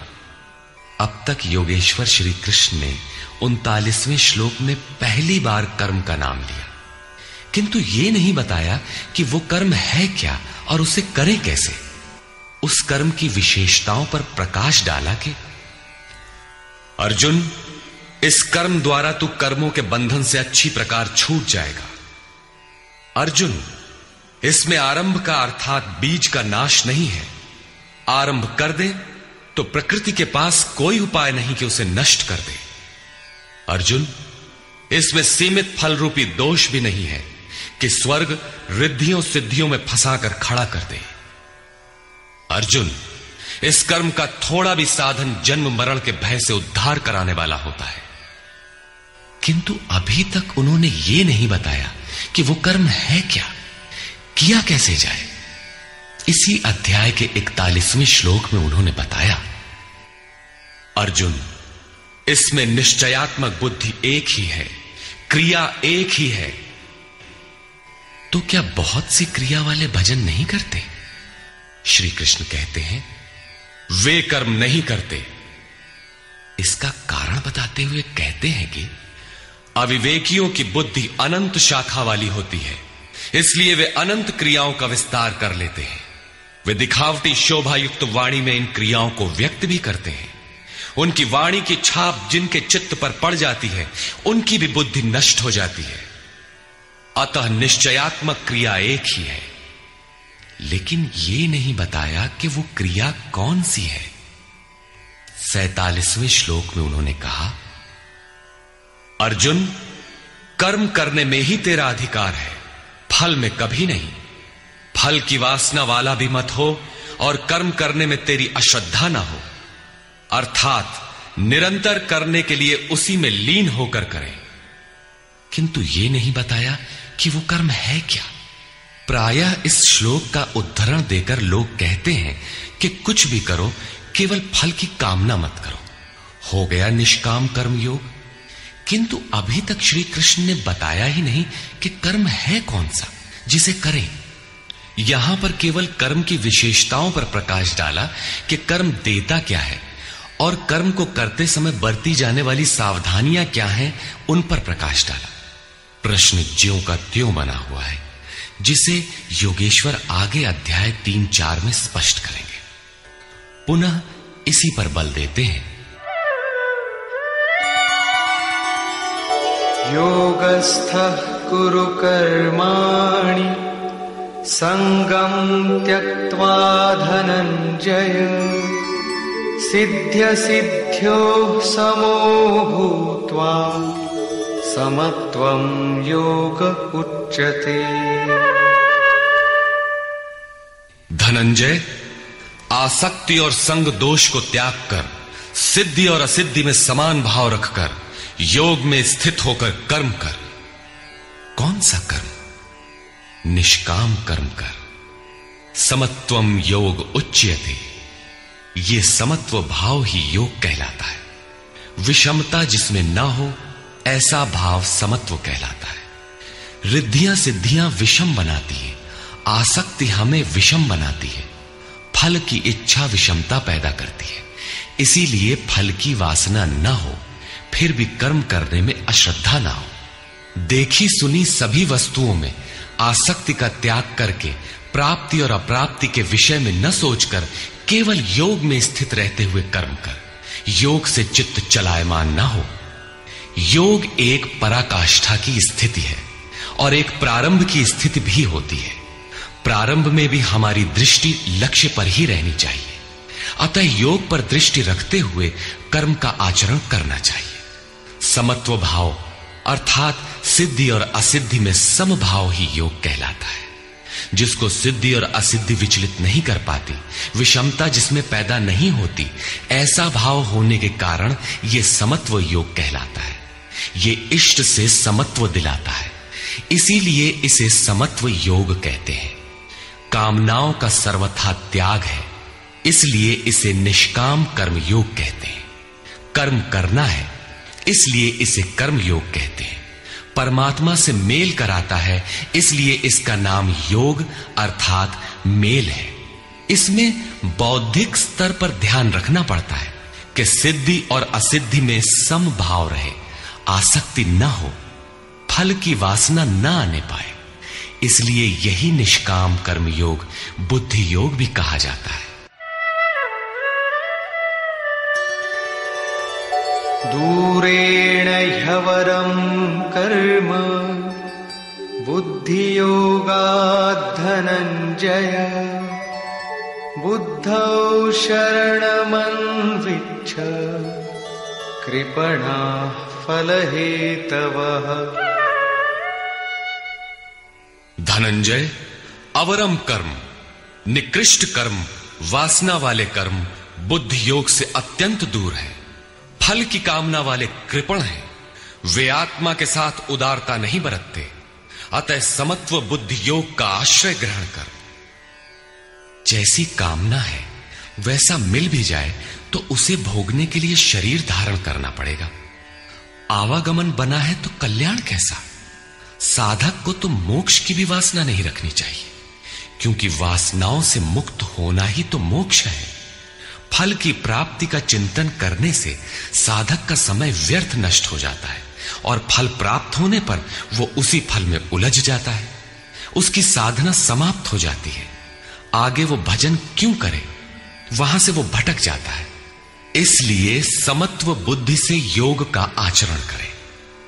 ज्ञान मार्ग को भी श्री कृष्ण ने बुद्धि योग कहा था कि अर्जुन, ये बुद्धि तेरे लिए ज्ञान योग के विषय में कही गई। और यहां निष्काम कर्म योग को भी बुद्धि योग कहा गया। वस्तुतः दोनों में बुद्धि का दृष्टिकोण का ही अंतर है। उसमें लाभ हानि का रिकॉर्ड रखकर उसे जांच कर चलना पड़ता है। इसमें भी बौद्धिक स्तर पर समत्व बनाए रखना पड़ता है। इसलिए इसे समत्व बुद्धि योग कहा जाता है। इसलिए धनंजय, तू समत्व बुद्धि योग का आश्रय ग्रहण कर, क्योंकि फल की वासना वाले अत्यंत कृपण हैं। बुद्धियुक्तो जहातीह उभे सुकृत दुष्कृते तस्माद्योगाय युज्यस्व योगः कर्मसु कौशलम्। समत्व बुद्धि युक्त पुरुष पुण्य पाप दोनों को ही इसी लोक में त्याग देता है, उनसे लिपायमान नहीं होता। इसलिए समत्व बुद्धि योग के लिए चेष्टा कर। योगः कर्मसु कौशलम। समत्व बुद्धि के साथ कर्मों का आचरण कौशल ही योग है। संसार में कर्म करने के दो दृष्टिकोण प्रचलित हैं। लोग कर्म करते हैं तो उसका फल भी अवश्य चाहते हैं, या फल न मिले तो कर्म करना ही नहीं चाहते। किंतु योगेश्वर श्री कृष्ण इन कर्मों को बंधनकारी बताते हुए आराधना को एकमात्र कर्म मानते हैं।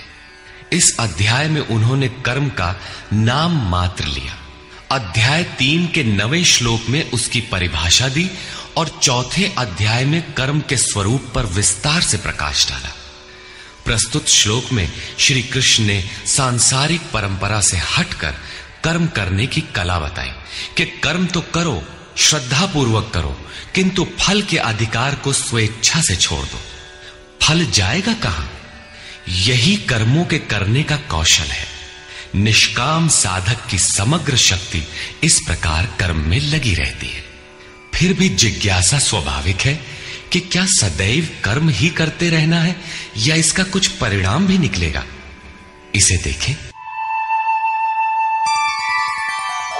कर्मजं बुद्धियुक्ता हि फलं त्यक्त्वा मनीषिणः जन्मबन्धविनिर्मुक्ताः पदं गच्छन्त्यनामयम्। बुद्धि योग से युक्त ज्ञानी जन कर्मों से उत्पन्न होने वाले फल को त्याग कर जन्म और मृत्यु के बंधन से छूट जाते हैं। वे निर्दोष अमृतमय परम पद को प्राप्त होते हैं। अर्जुन की दृष्टि त्रिलोकी के साम्राज्य तथा देवताओं के स्वामीपन तक ही सीमित थी। इतने तक के लिए भी वो युद्ध में प्रवृत्त नहीं हो रहा था।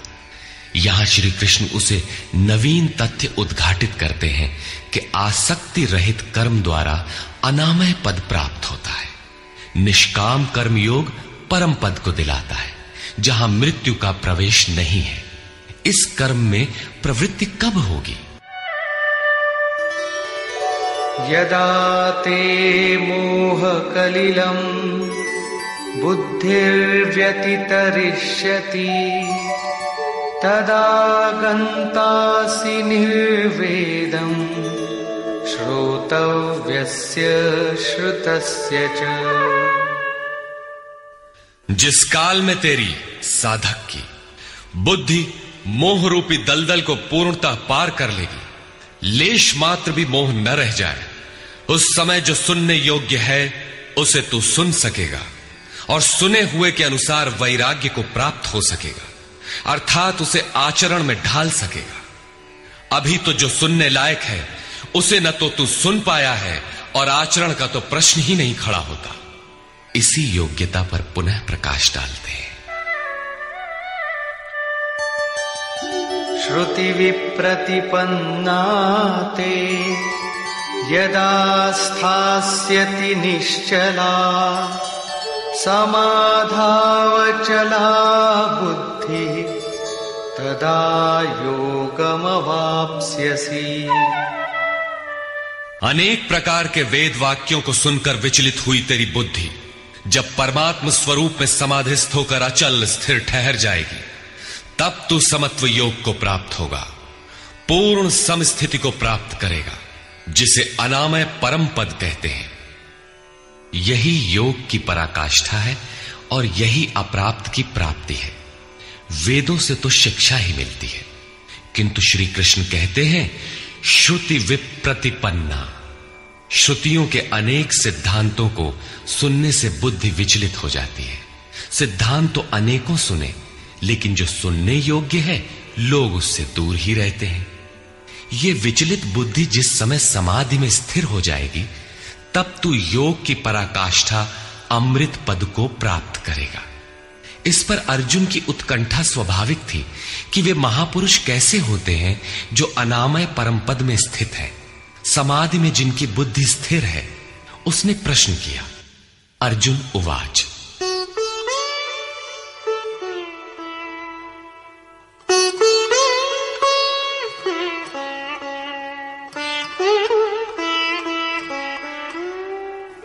स्थितप्रज्ञस्य का भाषा समाधिस्थस्य केशव स्थितधिः किं प्रभाषेत किमासीत व्रजेत किम्। समाधीयते चित्तम यस्मिन् स आत्मा एव समाधिः। जिसमें चित्त का समाधान किया जाए वो आत्मा ही समाधि है। अनादि तत्व में जो समत्व प्राप्त कर ले उसे समाधिस्थ कहते हैं। अर्जुन ने पूछा, केशव, समाधिस्थ स्थिर बुद्धि वाले महापुरुष के क्या लक्षण हैं? स्थित प्रज्ञ पुरुष कैसे बोलता है, वो कैसे बैठता है, वो कैसे चलता है? 4 प्रश्न अर्जुन ने किए। इस पर भगवान श्री कृष्ण ने स्थित प्रज्ञ के लक्षण बताते हुए कहा। श्री भगवान उवाच।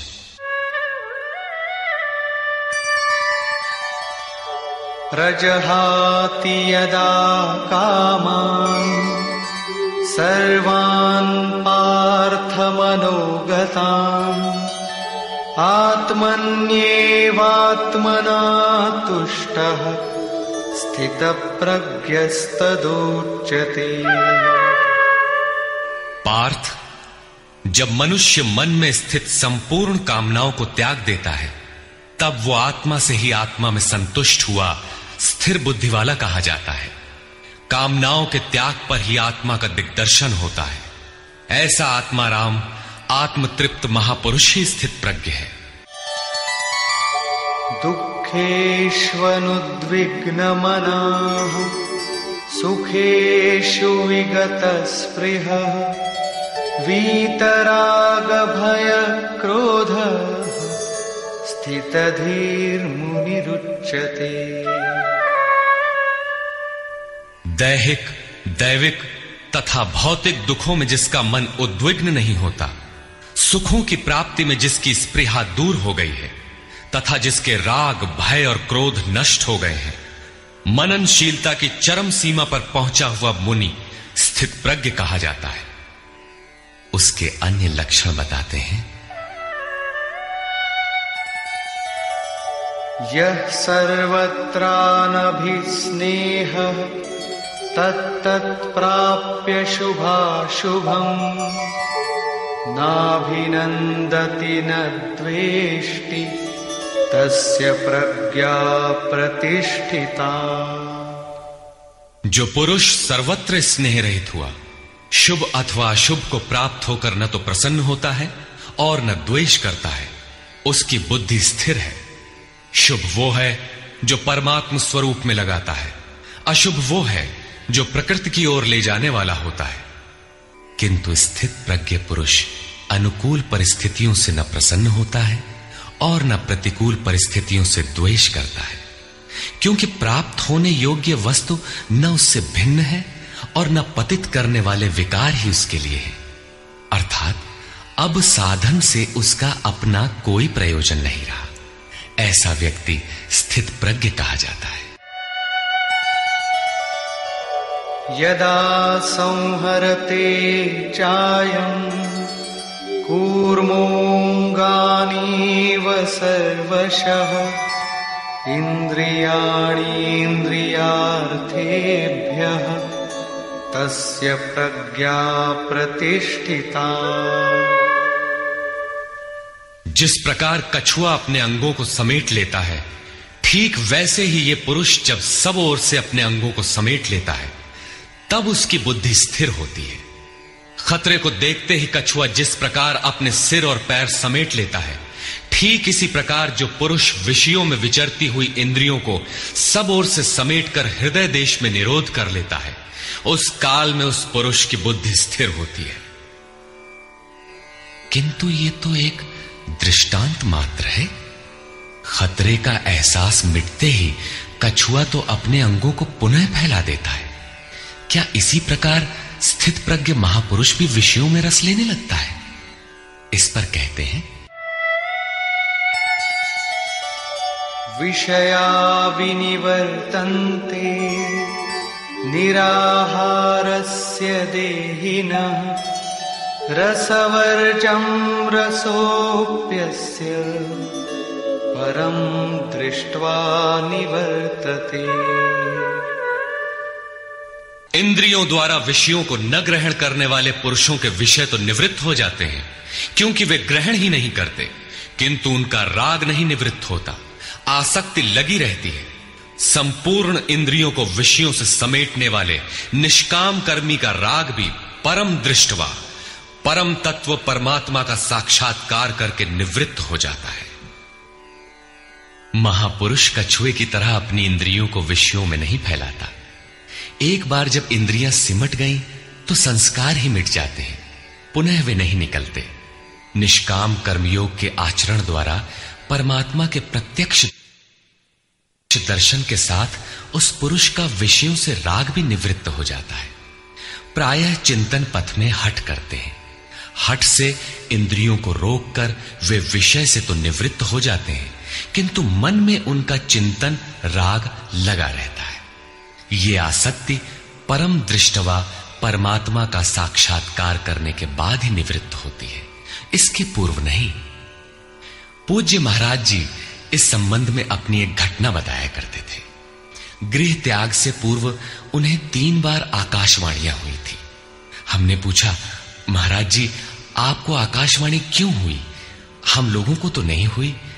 तब इस पर महाराज जी कहे, हो ई शंका मोहू के बही रही, अर्थात ये संदेह मुझे भी हुआ था। तब अनुभव में आया कि मैं 7 जन्म से लगातार साधु हूं। 4 जन्म तो केवल साधुओं सा वेश बनाए, तिलक लगाए, कहीं विभूति पोते, कहीं कमंडलु लिए विचरण कर रहा हूं। योग क्रिया की जानकारी नहीं थी, लेकिन पिछले 3 जन्म से बढ़िया साधु हूं, जैसा होना चाहिए। मुझ में योग क्रिया जागृत थी। पिछले जन्म में पार लग चला था, निवृत्ति हो चली थी, किंतु 2 इच्छाएं रह गई थी, एक तो स्त्री और दूसरी गांजा। अंतर मन में इच्छाएं थीं, किंतु बाहर से हमने शरीर को दृढ़ रखा। मन में वासना लगी थी, इसलिए जन्म लेना पड़ा। जन्म लेते ही भगवान ने थोड़े ही समय में सब दिखा सुनाकर निवृत्ति दिला दी। 2-3 चटकना दिया और साधु बना दिया। ठीक यही बात श्री कृष्ण कहते हैं कि इंद्रियों द्वारा विषयों को न ग्रहण करने वाले पुरुष के भी विषय तो निवृत्त हो जाते हैं, किंतु साधना द्वारा परम पुरुष परमात्मा का साक्षात्कार कर लेने पर वो विषयों के राग से भी निवृत्त हो जाता है। अतः जब तक साक्षात्कार न हो, कर्म करना है। इंद्रियों को विषयों से समेटना कठिन है। इस पर प्रकाश डालते हैं, यततो ह्यपि कौन्तेय पुरुषस्य विपश्चितः इंद्रियाणि प्रमाथीनि हरन्ति प्रसभं मनः। कौन्तेय, प्रयत्न करने वाले मेधावी पुरुष की प्रमथनशील इंद्रियां उसके मन को बलात् हर लेती हैं, विचलित कर देती हैं। इसलिए तानि सर्वाणि संयम्य युक्त आसीत मत्परः वशे हि यस्येन्द्रियाणि तस्य प्रज्ञा प्रतिष्ठिता। उन संपूर्ण इंद्रियों को संयत करके योग से युक्त और समर्पण के साथ मेरे आश्रित हो, क्योंकि जिस पुरुष की इंद्रियां वश में होती हैं उसी की बुद्धि स्थिर होती है। यहां योगेश्वर श्री कृष्ण साधन के निषेधात्मक अवयवों के साथ उसके विधेयात्मक पहलू पर जोर देते हैं। केवल संयम और निषेध से इंद्रियां वश में नहीं होती। समर्पण के साथ इष्ट चिंतन अनिवार्य है। इष्ट चिंतन के अभाव में विषय चिंतन होगा, जिसके कुपरिणाम श्री कृष्ण के ही शब्दों में देखें।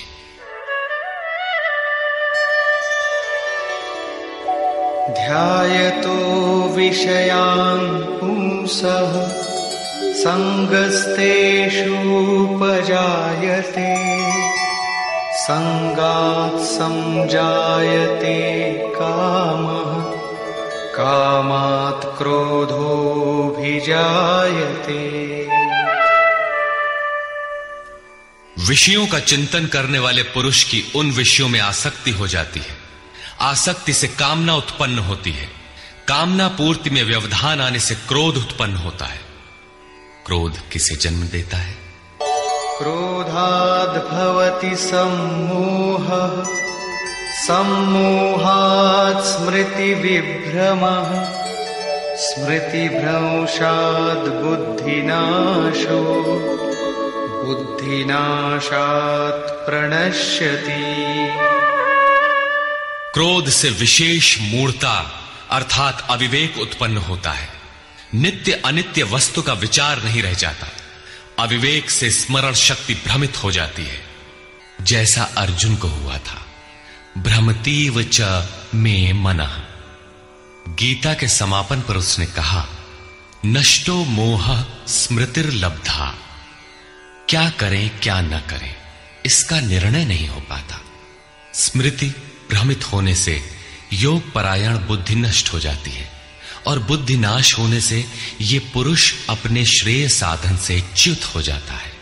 यहां श्री कृष्ण ने बल दिया है कि विषयों का चिंतन नहीं करना चाहिए।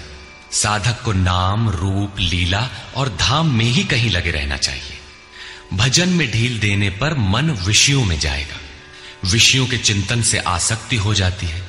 आसक्ति से उस विषय की कामना साधक के अंतर मन में होने लगती है। कामना की पूर्ति में व्यवधान होने पर क्रोध, क्रोध से अविवेक, अविवेक से स्मृति भ्रम और स्मृति भ्रम से बुद्धि नष्ट हो जाती है। निष्काम कर्म योग को बुद्धि योग कहा जाता है, क्योंकि बुद्धि स्तर पर इसमें विचार रखना चाहिए कि कामनाएं न आने पाए। फल है ही नहीं। कामना आने से यह बुद्धि योग नष्ट हो जाता है। साधन करिय विचारहीन मन शुद्ध होए नहीं तैसे। विचार आवश्यक है। विचार शून्य पुरुष श्रेय साधन से नीचे गिर जाता है। साधन क्रम टूट जाता है, सर्वथा नष्ट नहीं होता। भोग के पश्चात साधन वहीं से पुनः आरंभ होता है जहां अवरुद्ध हुआ था।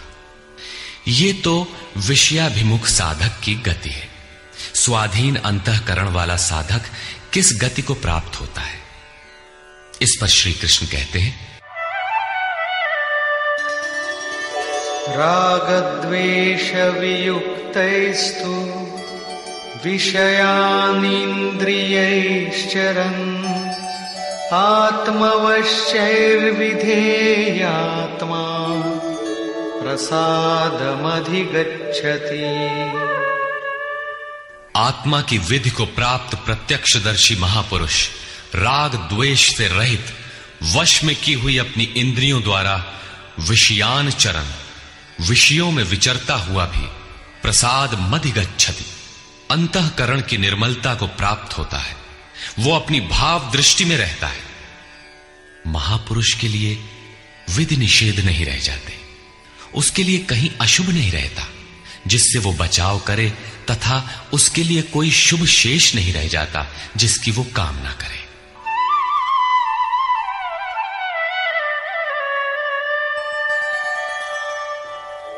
प्रसादे सर्वदुःखानां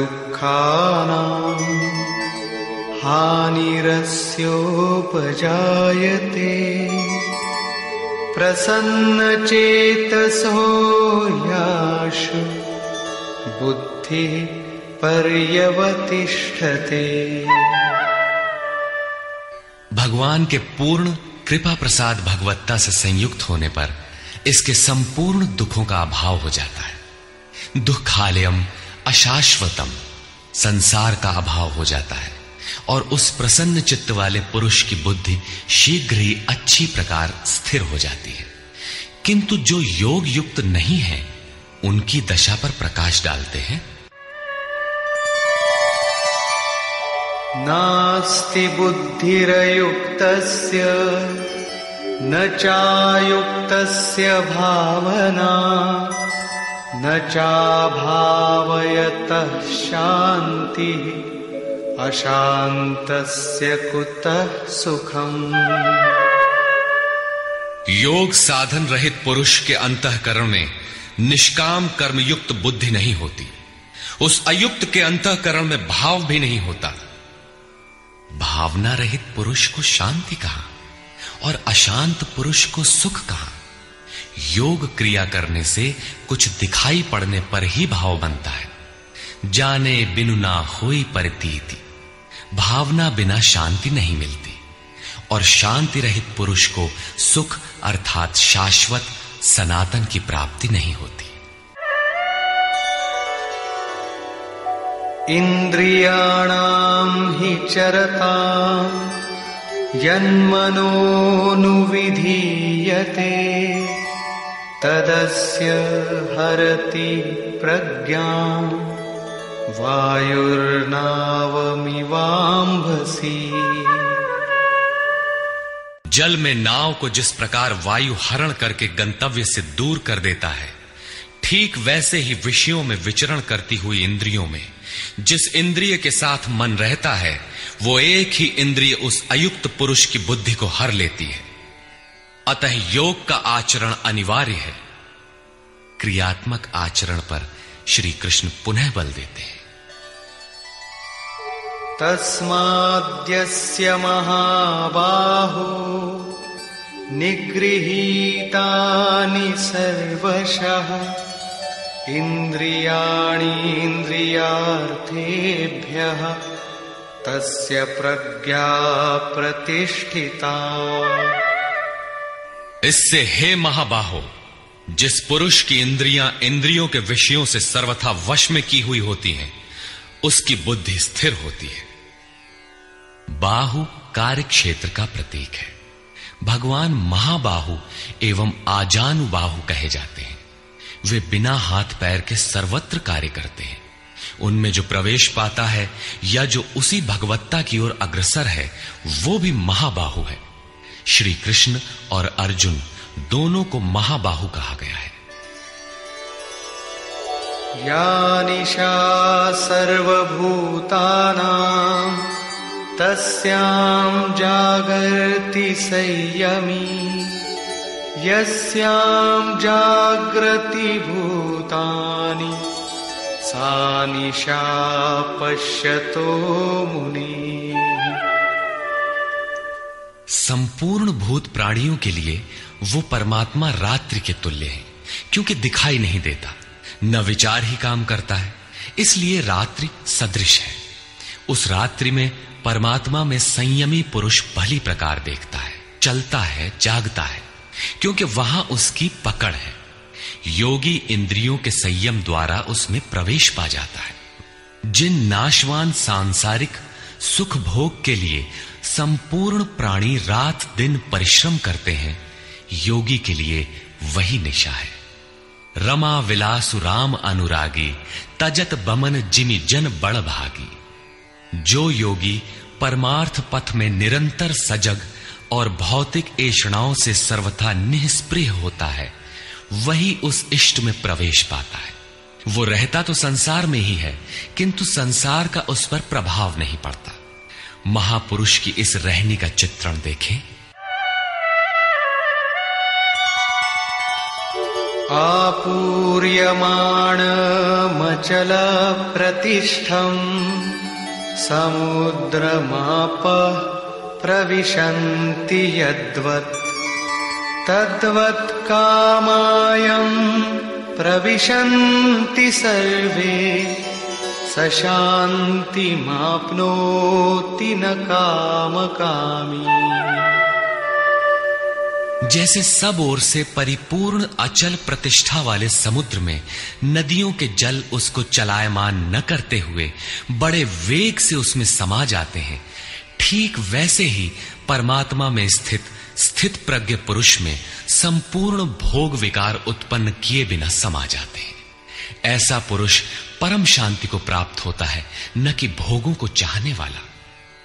भयंकर वेग से बहने वाली सहस्त्रों नदियों के स्रोत फसल को नष्ट करते हुए, हत्याएं करते हुए, नगरों को डुबाते हुए, हाहाकार मचाते हुए बड़े वेग से समुद्र में गिरते हैं, किंतु समुद्र को न 1 इंच ऊपर उठा पाते हैं और न गिरा ही पाते हैं, बल्कि उसी में समाहित हो जाते हैं।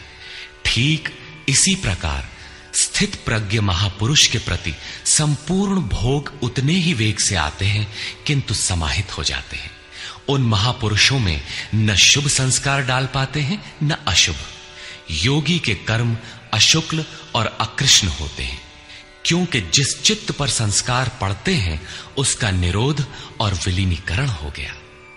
इसके साथ ही भगवत्ता की स्थिति आ गई। अब संस्कार पड़े भी तो कहां? इस एक ही श्लोक में श्री कृष्ण ने अर्जुन के कई प्रश्नों का समाधान कर दिया। उसकी जिज्ञासा थी कि स्थित प्रज्ञ महापुरुष के लक्षण क्या है, वो कैसे बोलता है, कैसे बैठता है, कैसे चलता है। श्री कृष्ण ने एक ही शब्द में उत्तर दिया कि वे समुद्रवत होते हैं। उनके लिए विधि निषेध नहीं होता कि ऐसे बैठो और ऐसे चलो। वे ही परम शांति को प्राप्त होते हैं, क्योंकि वे संयमी हैं। भोगों की कामना वाला शांति नहीं पाता। इसी पर पुनः बल देते हैं। विहाय कामान्यः सर्वान् पुमांश्चरति निःस्पृहः निर्ममो निरहंकारः स शान्तिमधिगच्छति। जो पुरुष संपूर्ण कामनाओं को त्याग कर निर्ममः, मैं और मेरे के भाव तथा अहंकार और स्पृहा से रहित होता हुआ बरतता है, वो उस परम शांति को प्राप्त होता है जिसके बाद कुछ भी पाना शेष नहीं रह जाता। एषा ब्राह्मी स्थितिः पार्थ नैनां प्राप्य विमुह्यति स्थित्वा स्यामन्तकालेऽपि ब्रह्मनिर्वाणमृच्छति।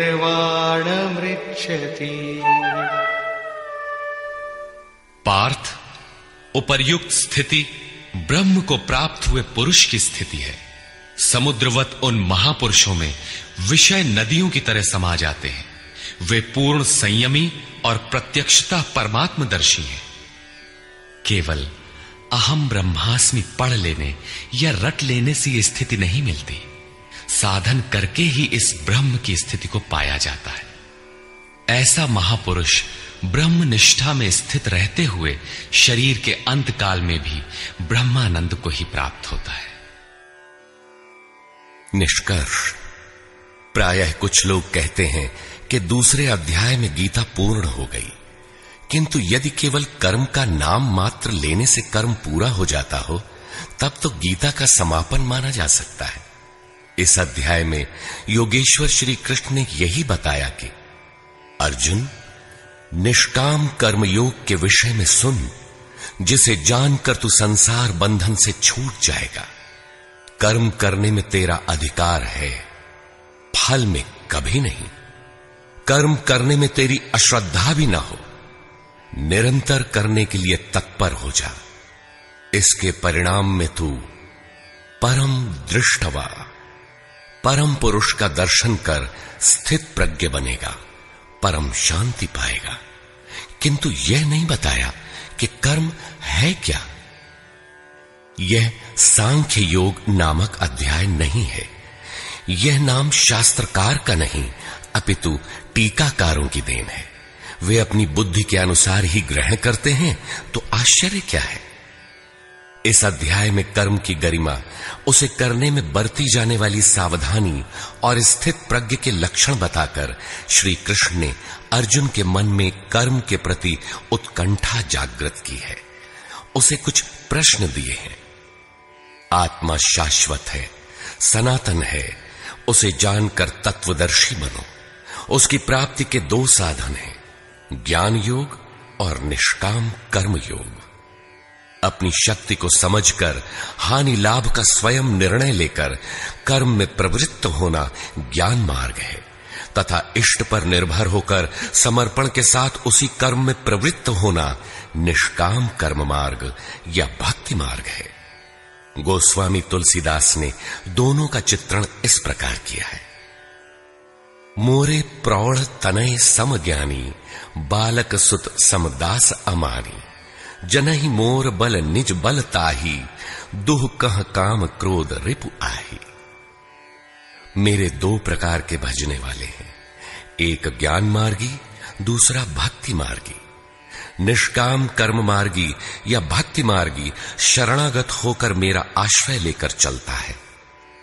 ज्ञान योगी अपनी शक्ति सामने रखकर अपनी हानि लाभ का विचार कर अपने भरोसे चलता है, जबकि दोनों के शत्रु एक ही हैं। ज्ञान मार्गी को काम क्रोधादि शत्रुओं पर विजय पाना है और निष्काम कर्म योगी को भी इन्हीं से युद्ध करना है। कामनाओं का त्याग दोनों करते हैं और दोनों मार्गों में किया जाने वाला कर्म भी एक ही है। इस कर्म के परिणाम में परम शांति को प्राप्त हो जाओगे। लेकिन यह नहीं बताया कि कर्म है क्या। अब आपके भी समक्ष कर्म एक प्रश्न है। अर्जुन के मन में भी कर्म के प्रति जिज्ञासा हुई। तीसरे अध्याय के आरंभ में ही उसने कर्म विषयक प्रश्न प्रस्तुत किया। अतः ओम तत्सदिति श्रीमद् भगवद गीता सूपनिषत्सु ब्रह्म विद्यायाम योग शास्त्रे श्री कृष्णार्जुन संवादे कर्म जिज्ञासा नाम द्वितीयो अध्यायः।